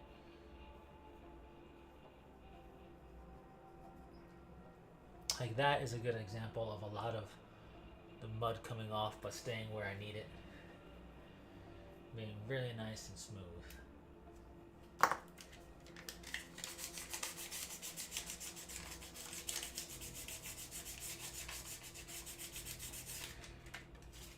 There, and then follow it up. And we have a nice smooth feeling part here.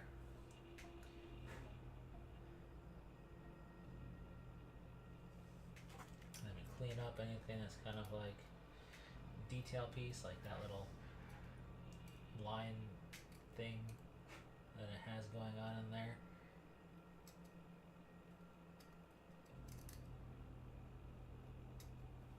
There.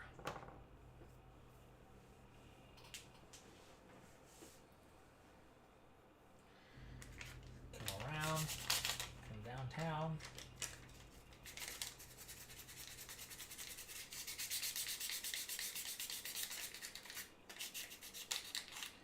I could go coarser, I just don't want to. It does mean I'm burning through that film a bit more than you would, but I'd rather do that than have a lot of like quote unquote cleanup on the mech to do after going with a super coarse grit or a coarser grit. Is that the word? I think it is.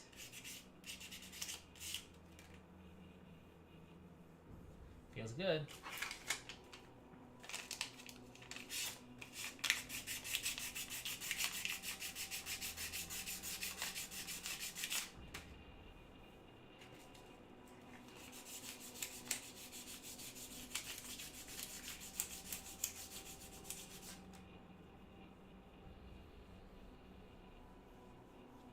Feeling good. I think when you put the paint on that, it'll be real nice.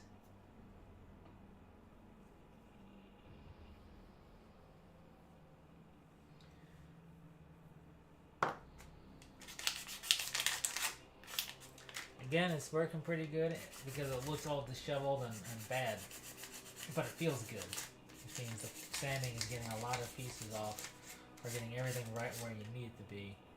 And we're not worried about how it looks, we're just worried about how it feels. So there, I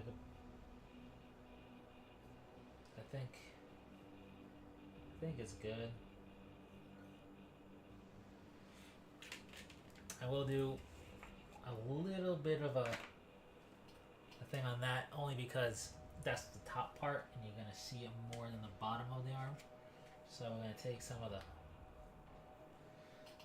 putty straight. I'm going to take the mud as thinner and wetter agent. I'm going to come back in here and really get in there. Only because, like I said, this is the very top. So when it sits, this is the part you're going to see the most when you're looking at the mech.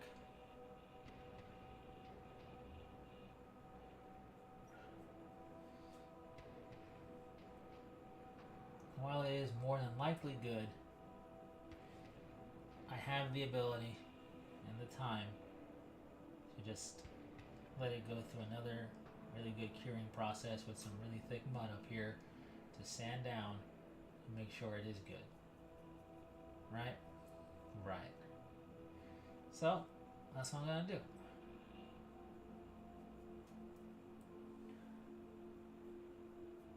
Nothing wrong with that. And we can work on the other arm. Just making progress left and right. I'm going to check on the torso though. Check on that piece that I had to like fill in because I accidentally gouged it out And I didn't gouge out the plastic. I had a blow-through spot that I filled in. Then I got too cavalier at carving.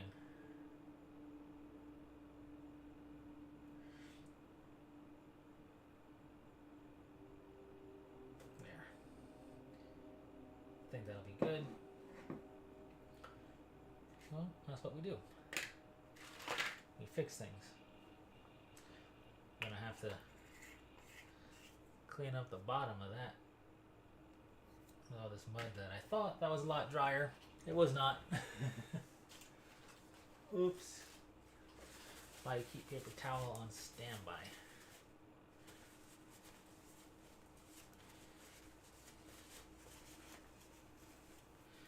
Very much not drier. That's okay. So Mr. Hand. That's what I call this thing. I count it as a hand. Well, it's a whole arm, but it's a hand.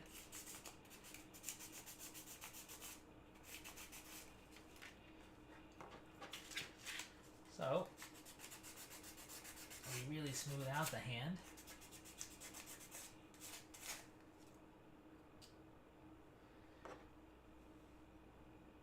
And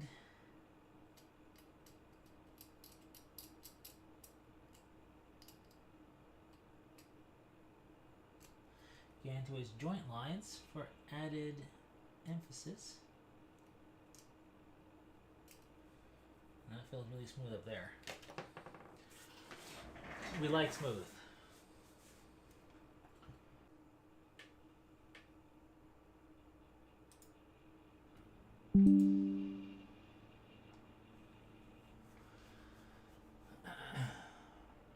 All right.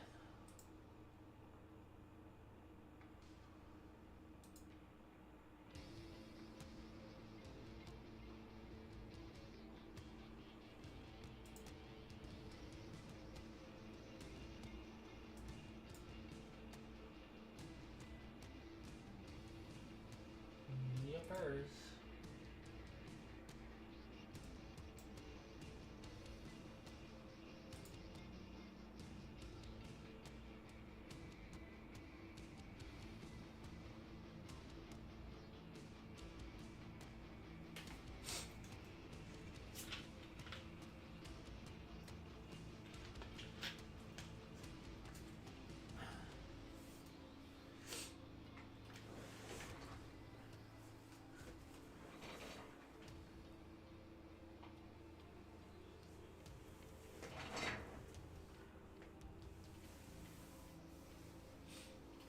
Let's get back to it.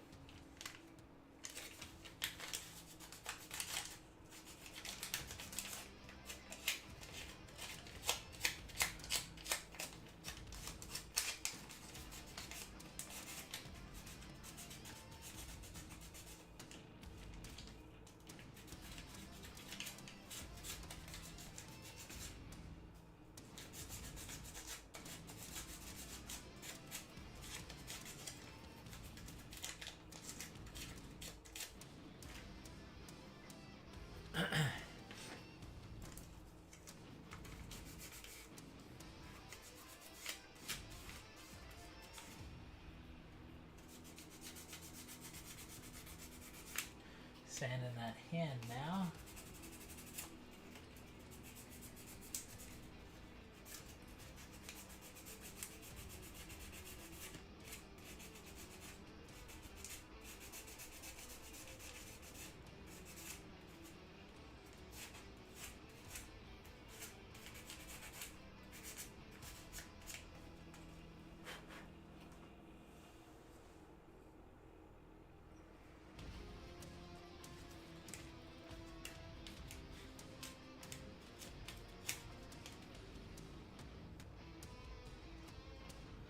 The hand piece actually looked pretty good, so I'm not too worried about getting that perfect because it already is pretty good.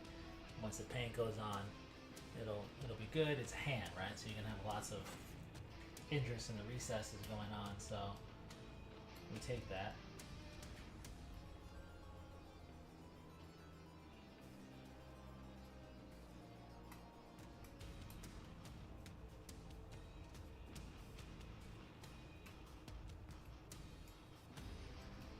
this stuff because it provides added interest and it's there.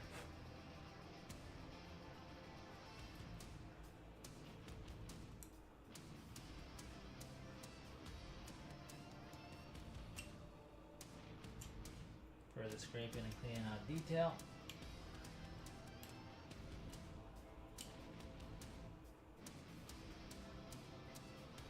That's the key. Right. Right. What the heck is this?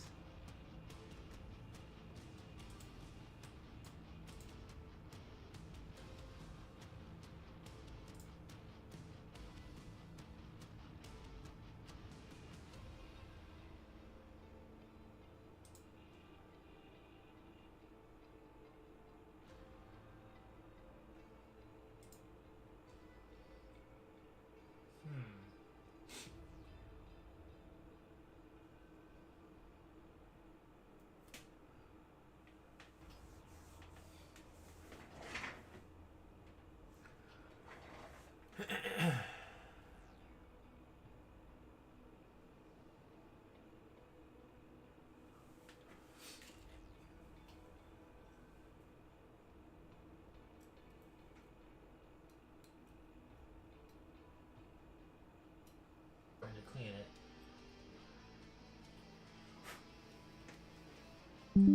I swear, I don't know what's going on with the internet and OBS and whatnot, but it's really getting on my nerves.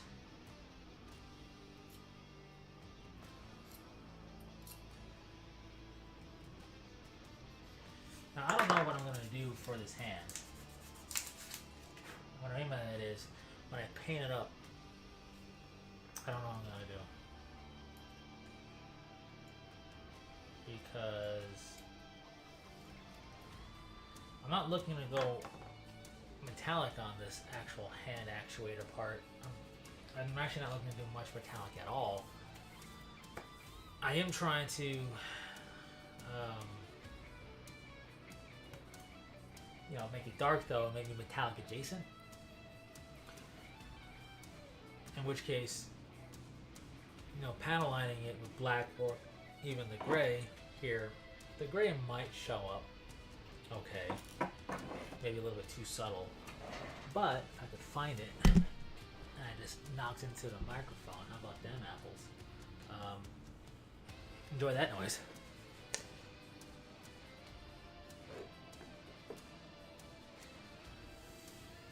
Here it is. It's separated, but proper mixing can get it to look good again. Hopefully I'll have to do some cleaning up, but I don't know. I'm sure other companies make it. This is a white ink. Sometimes a white ink is what's required in those joints or in those panel lines with dark coloration.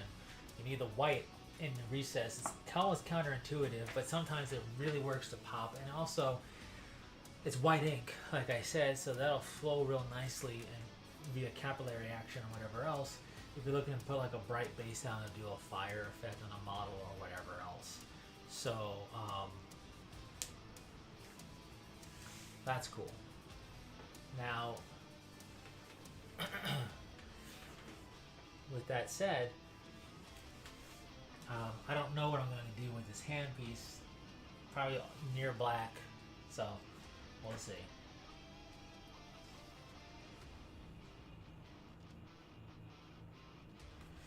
Let's quickly clean up this area, which is going to be fine.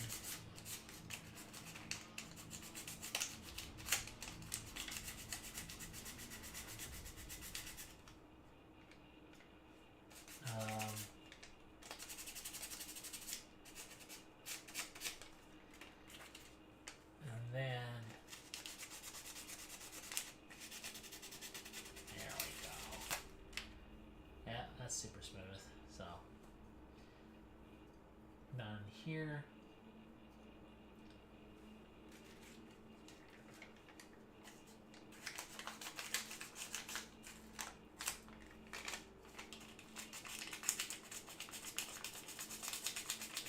There we go.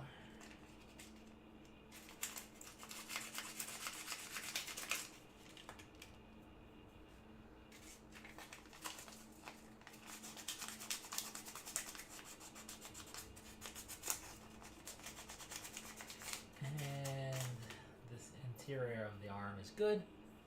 Don't need to touch that anymore. I'll work on a different spot now. Something that you might need to go back under the mud. We'll see.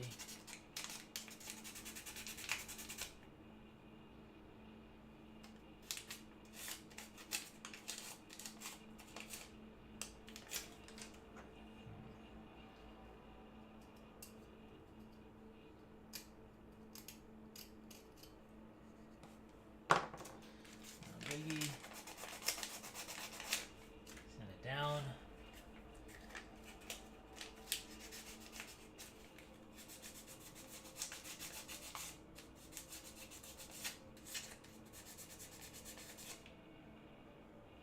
That feels really good. Alright then.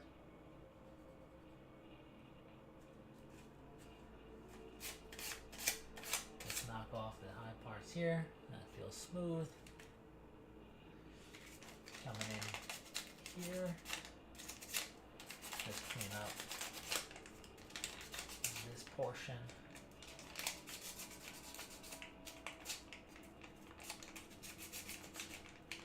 Before I go further.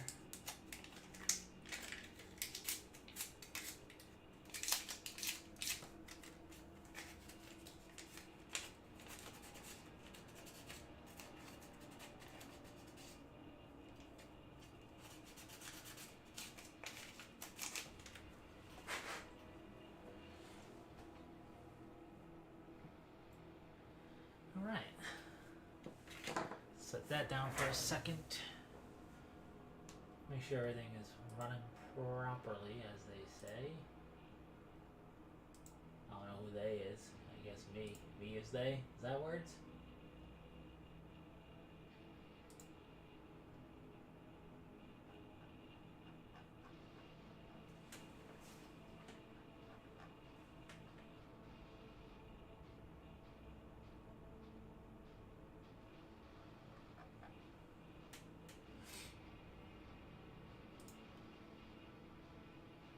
What is all this?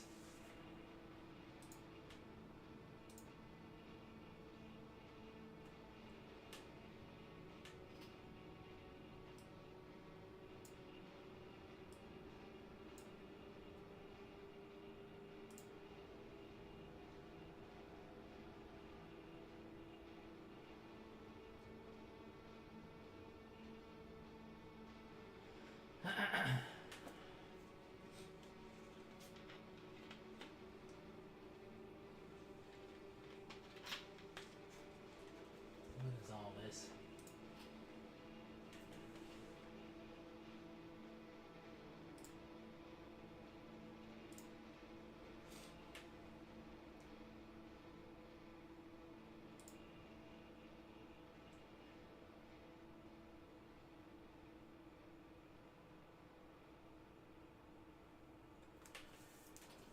Ooh, all right.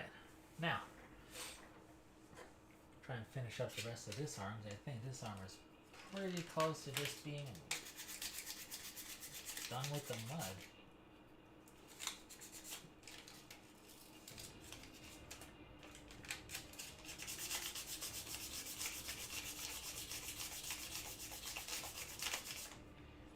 The most important part is going to be the other side of this arm, because this is the bottom.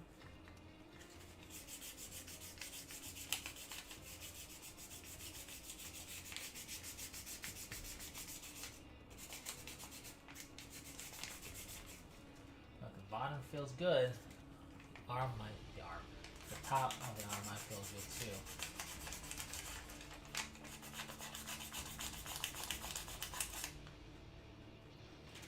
So that's why I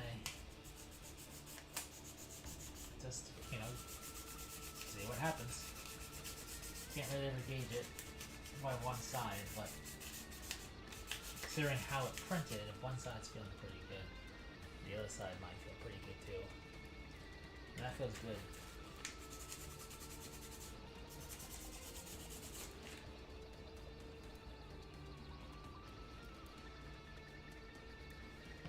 See, get this detail cleaned up.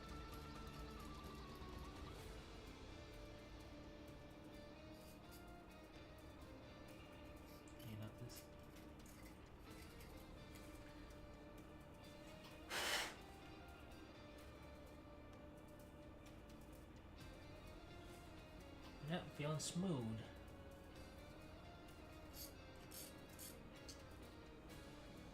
How about the top or whatever, or the outside?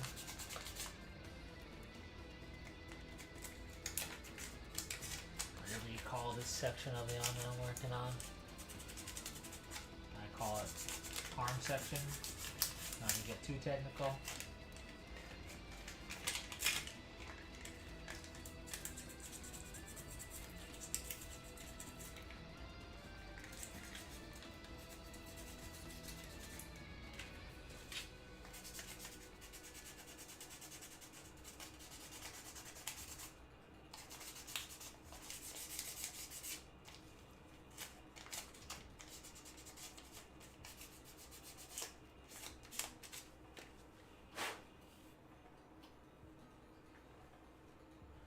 That is feeling really good.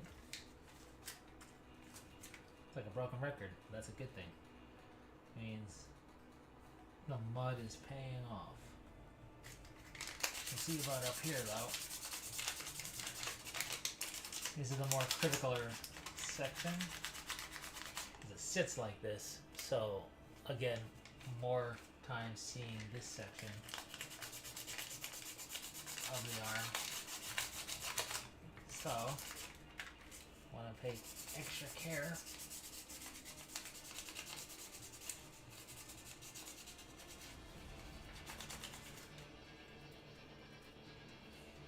That's feeling good.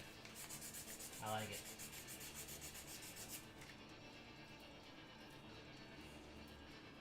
Clean up this area.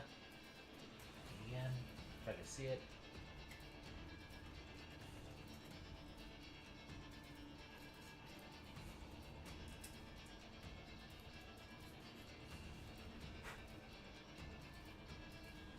More stuff.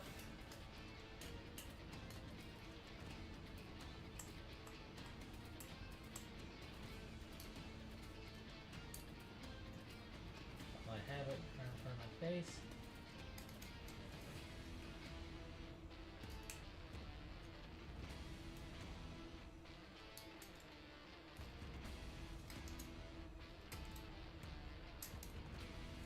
Now here we are. I think this arm is good enough to blow off eventually and say, hey, we got ourselves a winner for the primer. That's really cool.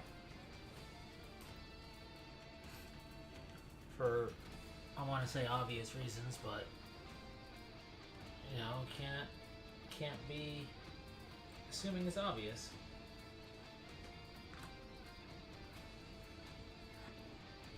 How's this looking? Looking pretty good. I'm going to be careful, real up close and careful, like sanding this area down some.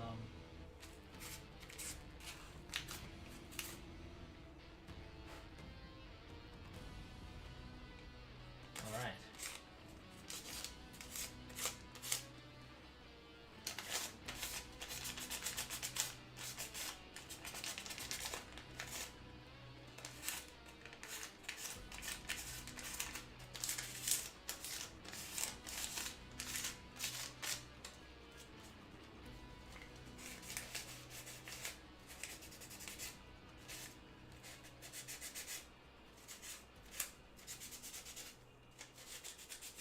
Big plays because we're getting a lot ready.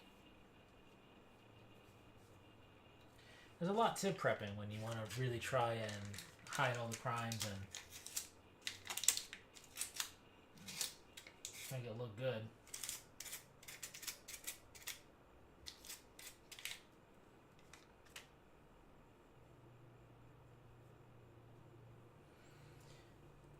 I don't know. I find that kind of fun though, when I'm, you know, getting it to a stage where you're like, yeah, that's ready. It feels good, right? Like a sense of accomplishment, like putting together a Lego.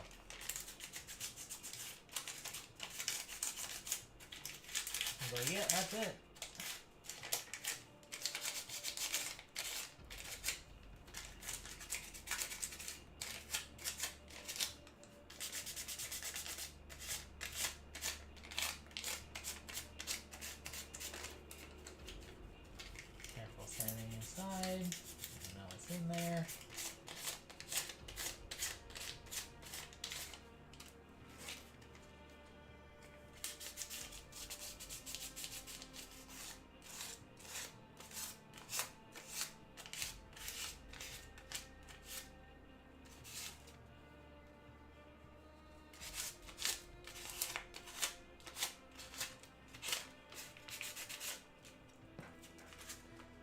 Carefully go back over the canopy area. Hit it here and there.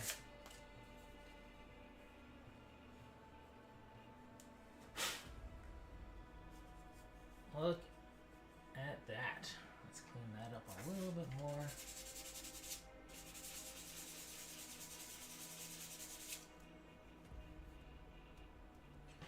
And that's that. Clean out some of these detail lines.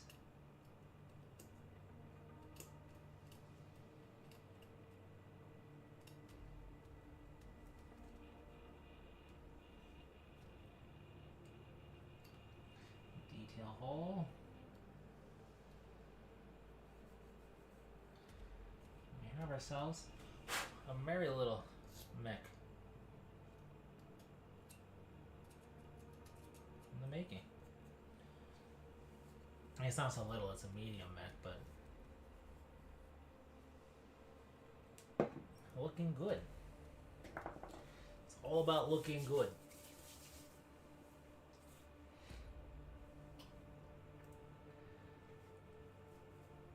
See how this gun arm is looking?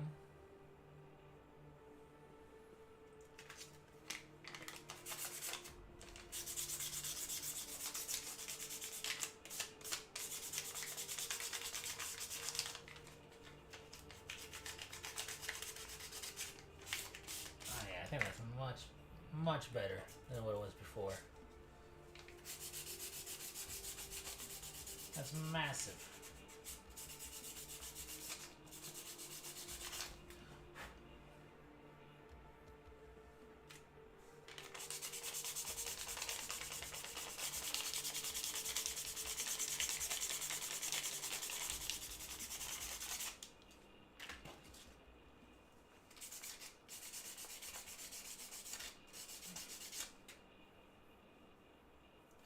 Oh yeah, that's smooth.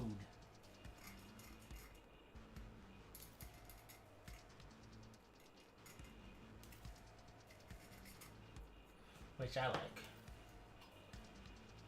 That's gonna paint nice. It's gonna clean out the rest of the arm.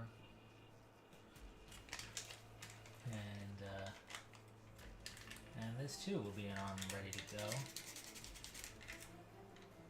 It really just leaves the legs.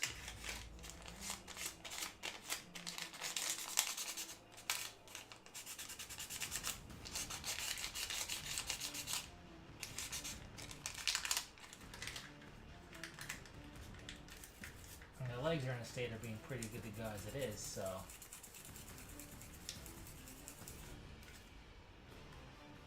That's exciting news for the purposes of eventually getting to do the whole painting thing.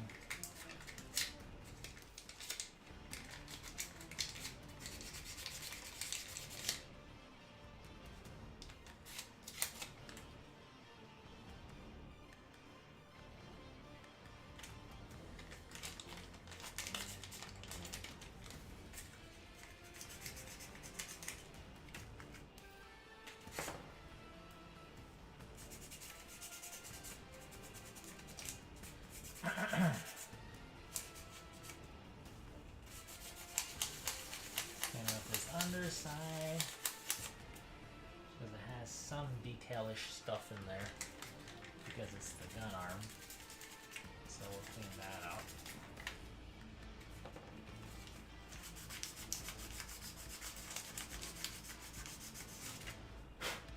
Now I made a conscious decision to leave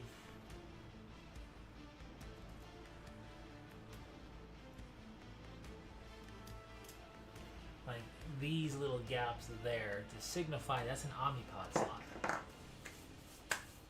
I did it on the other arm too. I didn't fill it in there either because that is where you would pop out the Omnipod set and put in another one. And I wanted to kind of signify that modular nature. Not that you're going to be looking at it and calling it out, but in my mind it just, since I'm the one making this thing, putting it together and whatnot, I'm going to see it at all the post angles and whatnot. So I have different reasonings in my head for doing different things. And that's one of them, in case you were looking at that and going, hey, That's the deal. Well, that's the deal. And we have ourselves, I think, a Merry Mech component ready to go. Obviously, they're not purely ready for paint. I gotta clean them up nice. What you can do, and what I probably will do, take some paper towel, you dampen it barely, and then you let it dry a little bit, and then you wipe it across it very gently, because you don't want to make the Bondo spot putty, it's not that it's water activated, but you don't want to do anything to compromise it. You just want to make it like barely damp, almost dry, and just to pick up any debris you can't blow off and whatnot, and then blow off, and then let that fully dry again, and then blow it off, whatever. You can do that. You want to be careful with it. But other than that, we're just about off to the races, which is pretty big. Pretty big news in the world of putting together a mech of this scale.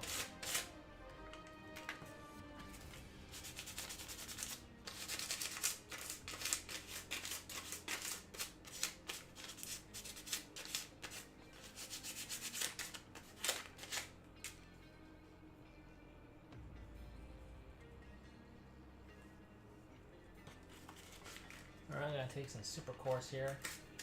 I call it super coarse. What I'm doing is super coarse.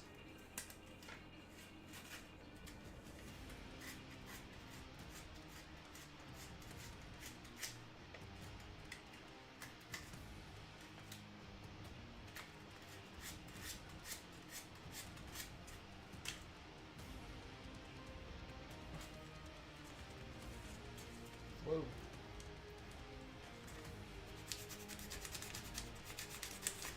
It's off camera, but I need this. I need to see.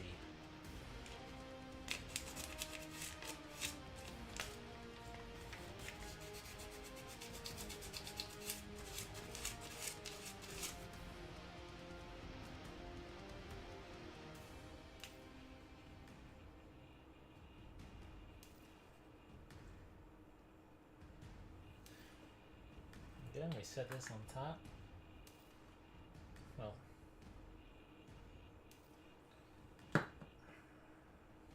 yeah.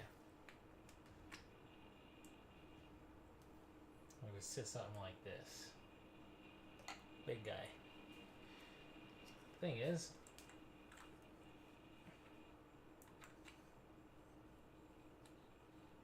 I'm gonna have to carve it so it fits. So once I get things prepped and ready, I'm gonna have to carve and shave so it actually fits on itself, which is fine. I thought it did, but it's entirely plausible. I didn't have it fully seated, and I thought I did. Those things happen. It's not the end of the world.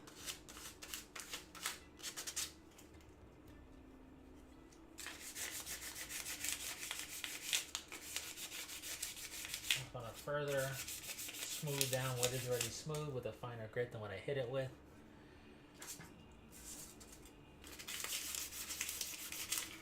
It doesn't take a lot of force. I'm barely putting any force on it. You can see it just knocks off what you need to get it feeling even smoother.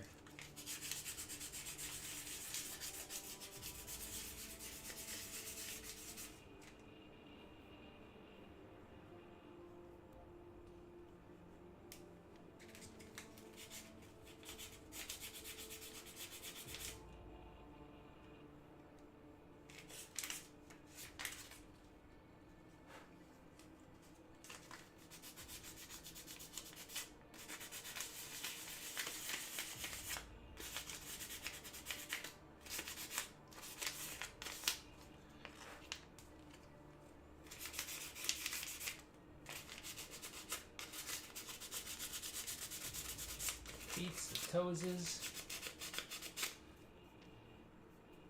Everything is feeling ready to go. Just about. Might come back on here.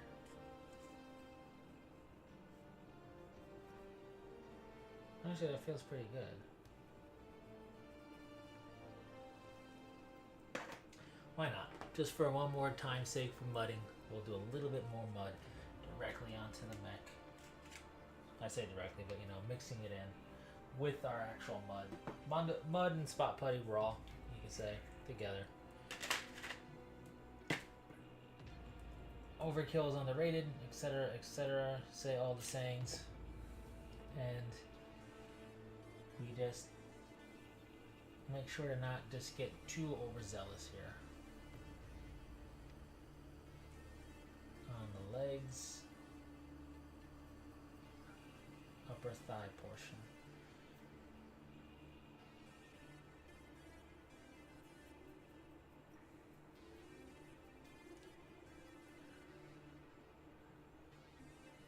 Who doesn't like that?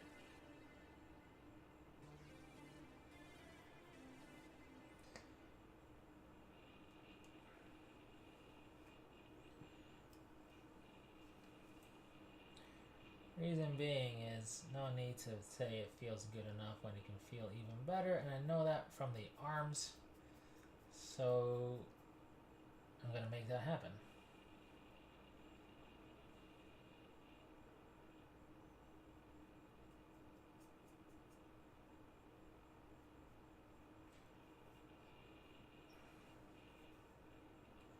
That feels smooth. The last bit of danger is going to be on these pieces.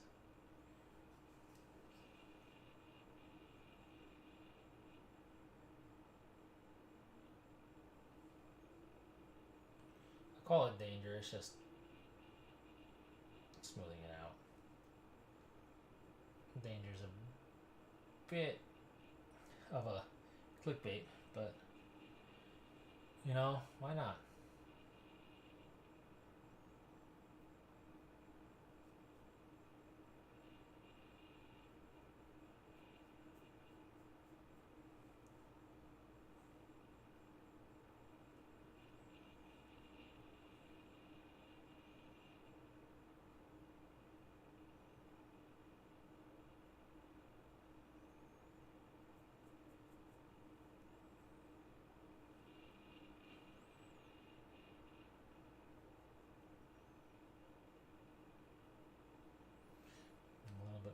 Here,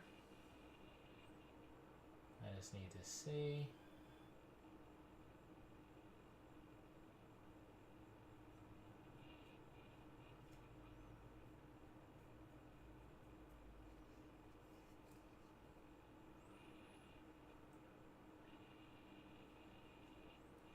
Mix it all in.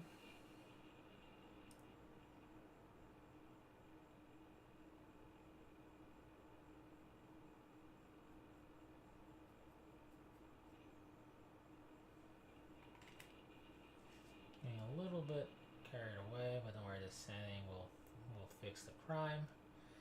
And we let that fully set. And we pretty much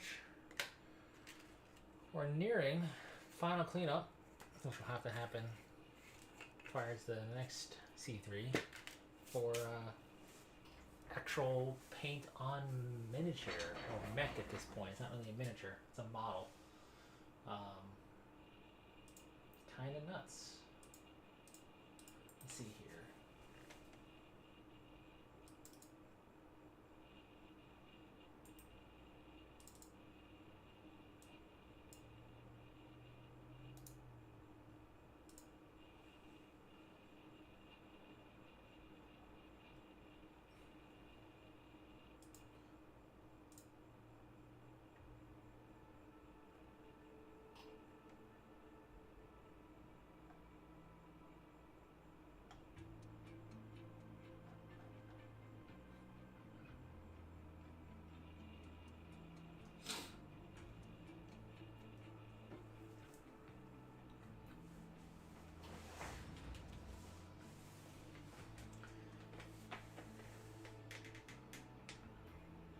All right.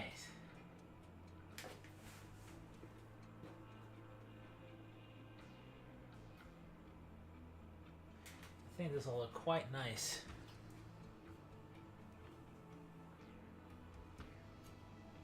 Once everything is cleaned up nicely and primed.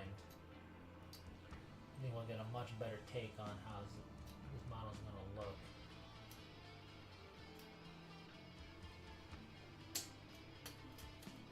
Which means I better figure out how I'm going to do Alpha Galaxy. Kind of a big deal, right? Figuring out your scheme and how to do it properly.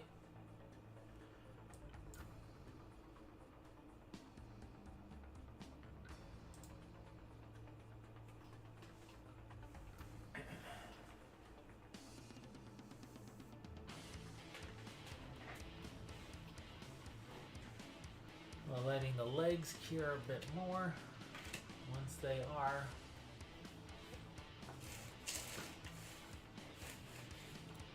then it'll be a bit more sanding time, and then that's it.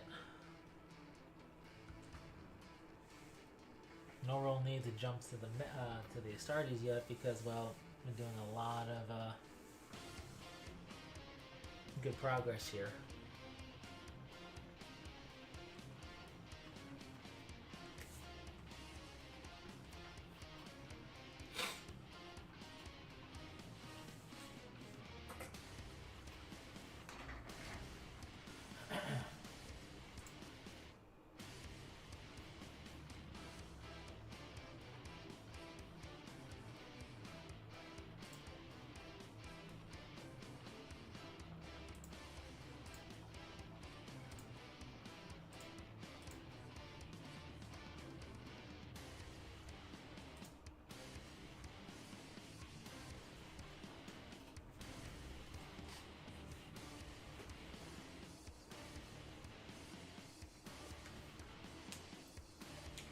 I gotta figure out how the heck I'm gonna store this too eventually. So it's on a plate right now, a paper plate, the legs, but this is more or less, I think, a good dimension for a hex, a wooden hex base. They just didn't have any at the craft store. They have like a wood, like a, not a wood burning section, but like, you know, wood burning art. I forget what they call it. It has an actual name. They have different pieces. I was plus like painting up birdhouses and whatnot. They had different shapes, just not the hex.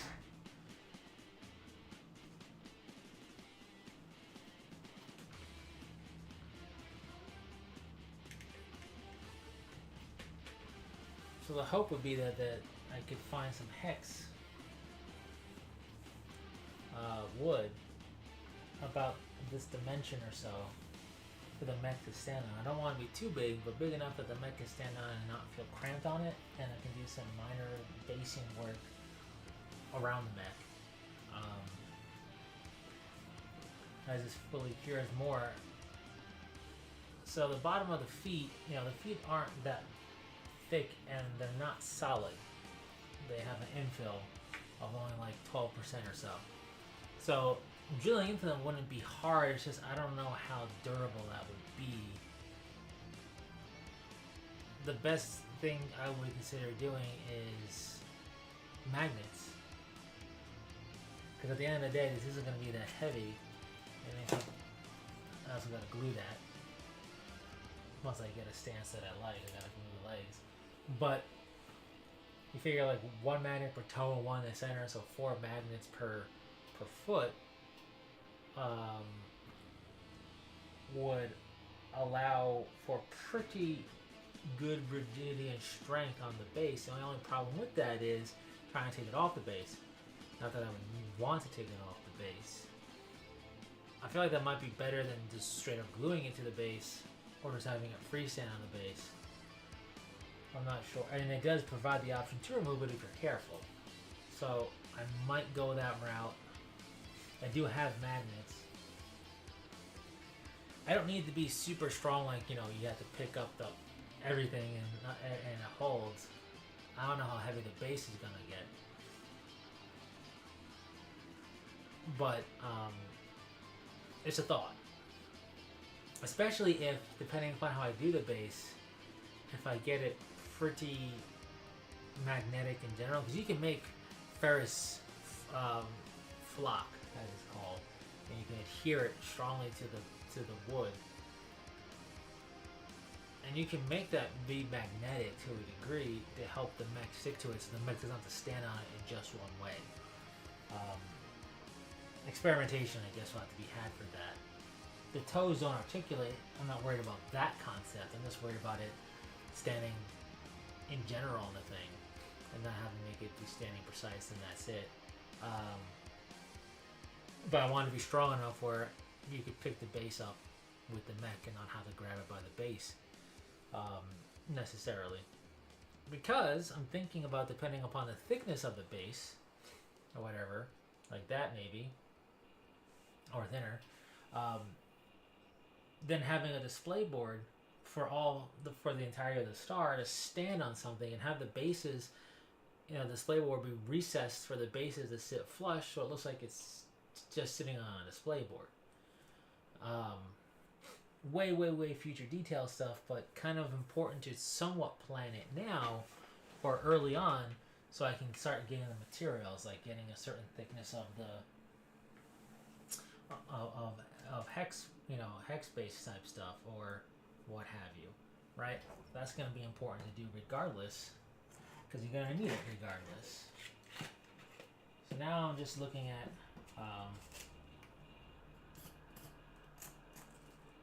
you know, this stuff to see why it won't sit down anymore.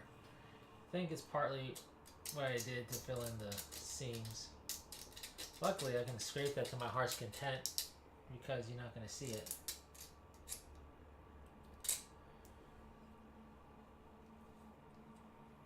So that's good.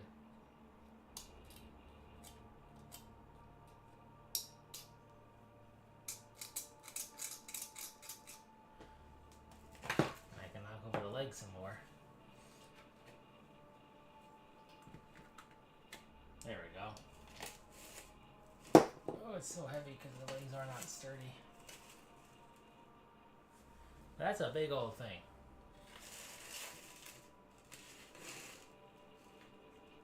That's pretty cool looking. That one off, you know, you want it. There you go. The whole thing came off with it. Inadvertently. Note to self, that's a pretty positive joint. If I can get it off over there, I'd like to. And, well, that didn't work. In fact, I broke that. Not the model, luckily. Well, that's not good.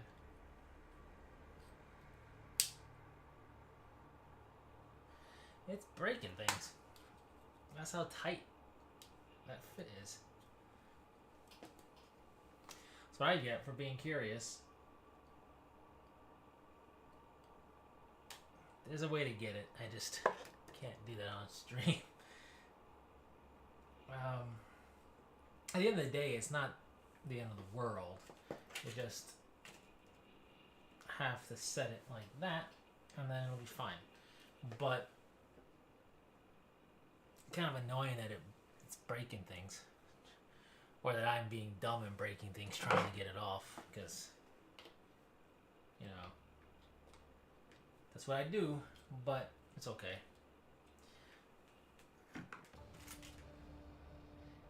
I thought I'd be able to use the scraper to just pop it, because it's metal, but it's brittle on that end. Should have realized that.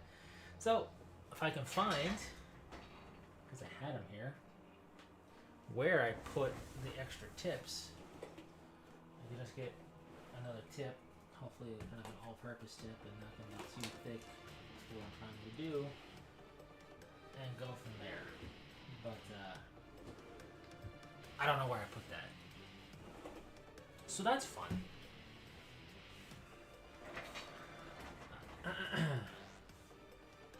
Where did I put that? Say I moved everything like an idiot. Once you move everything, you can't find anything. That's like there it is. That's like the rule.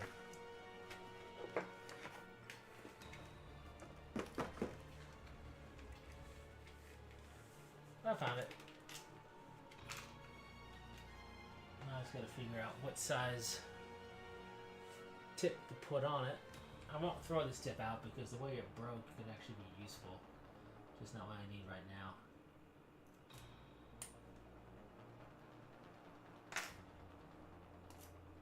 Okay.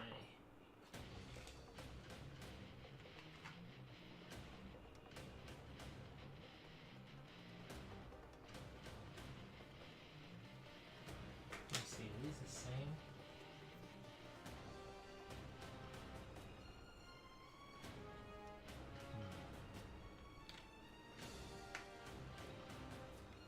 Oh, it says on the thing. 0.1.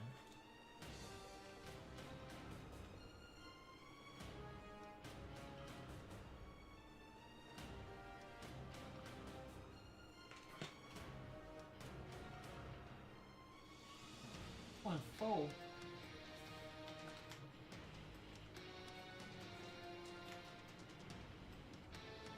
I'll use this one.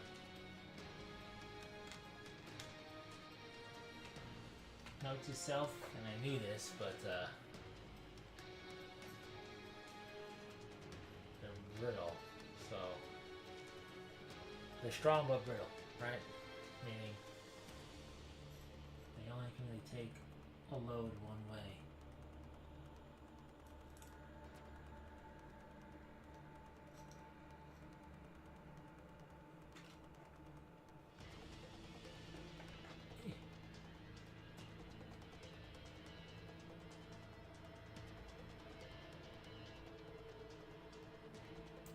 There we go.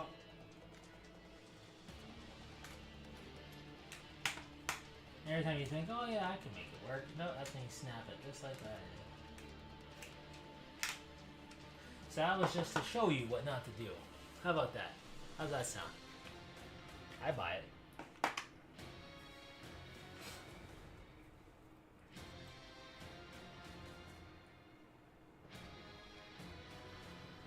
Well, at the very least, this is you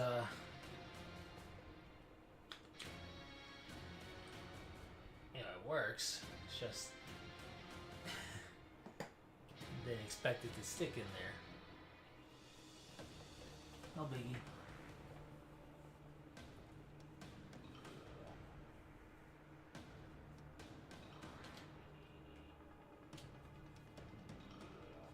At least that makes a good fit. That's for sure.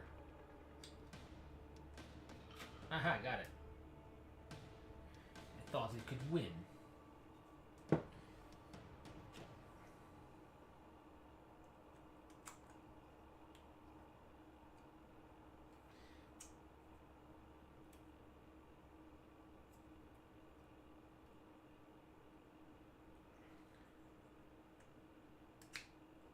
There.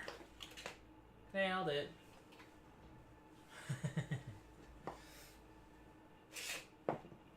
But that brings me back to sanding.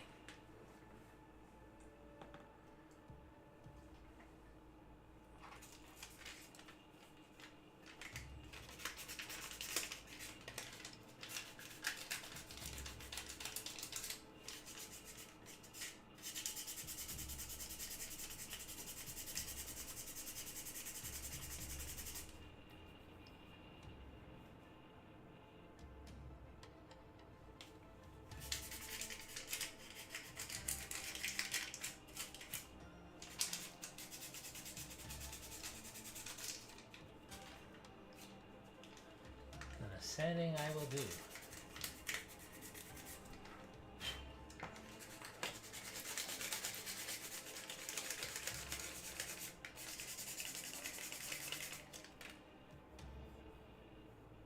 That's silky smooth now. I don't know what you're talking about.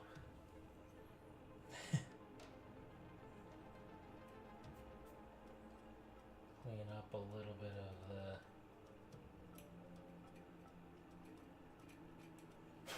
the mud there.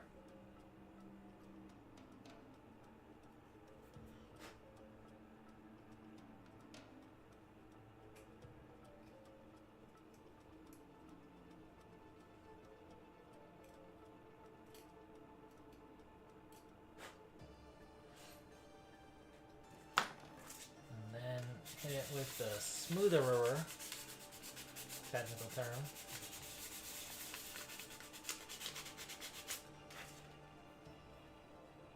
Oh yeah, much better.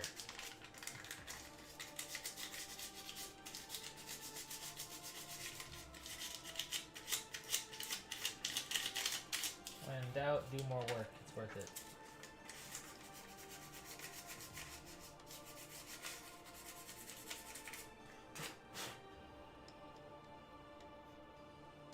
That's the way you want it to be right there. That feels good.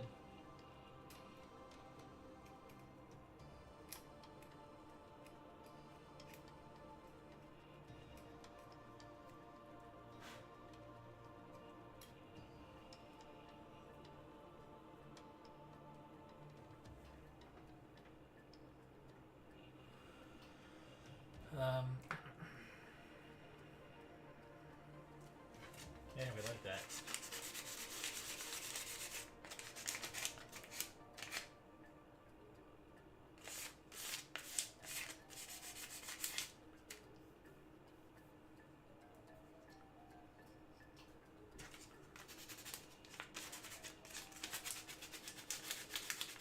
Look at them apples.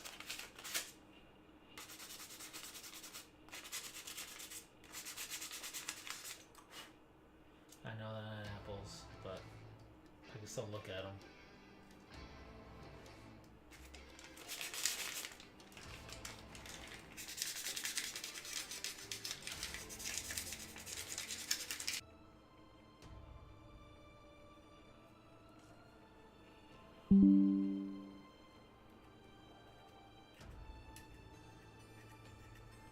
Scrape that to more clearly define it.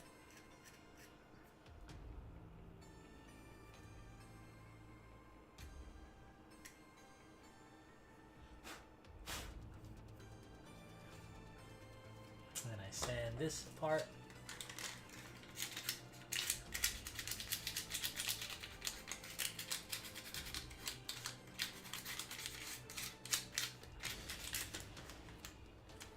We are golden.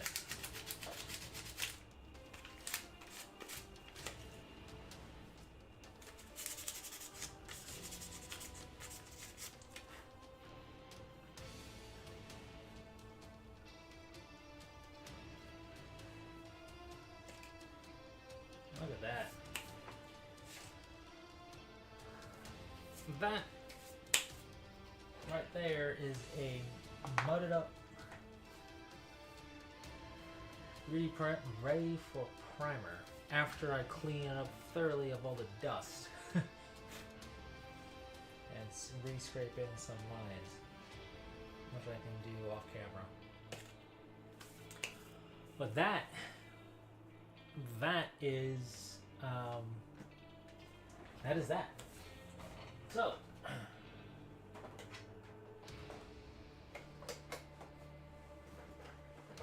this video will be going up very soon, so I can show part of it. But this right here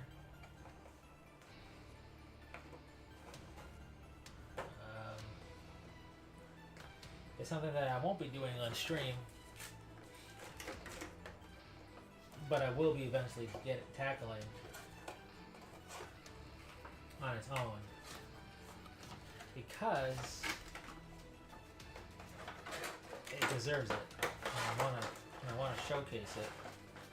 If I can put the rest back in there. This is from a force pack. Like I said, the looking at it, taking a look at it, unboxing, if you will. The video will be going up soon. But this is a fire moth.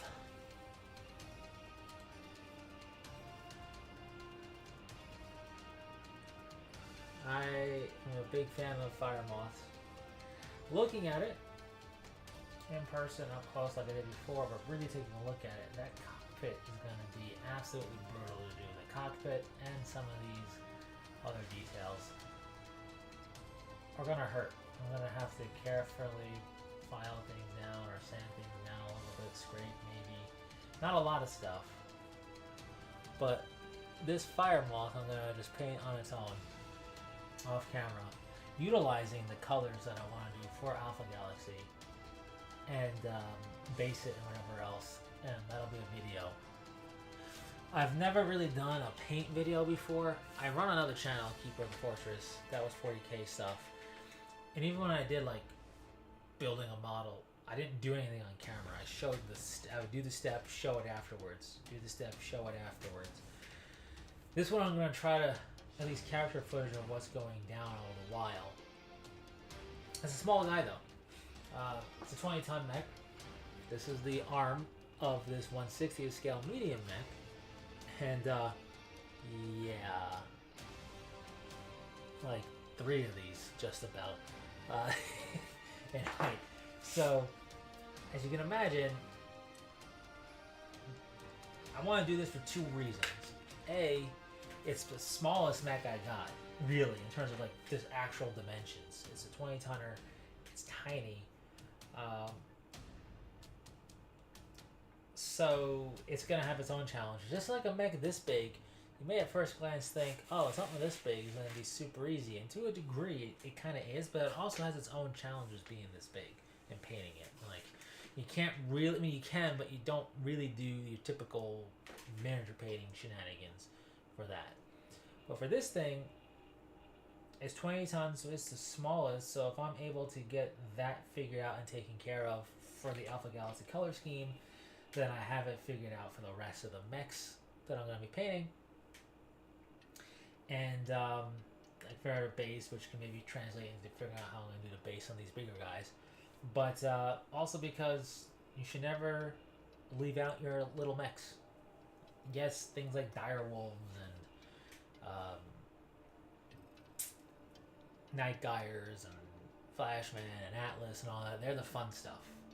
They're all fun, but they're like the big, you know, attractive ones to go for. But don't discount your humble little fire moth here. I am looking forward to getting this guy done. I like fire moths.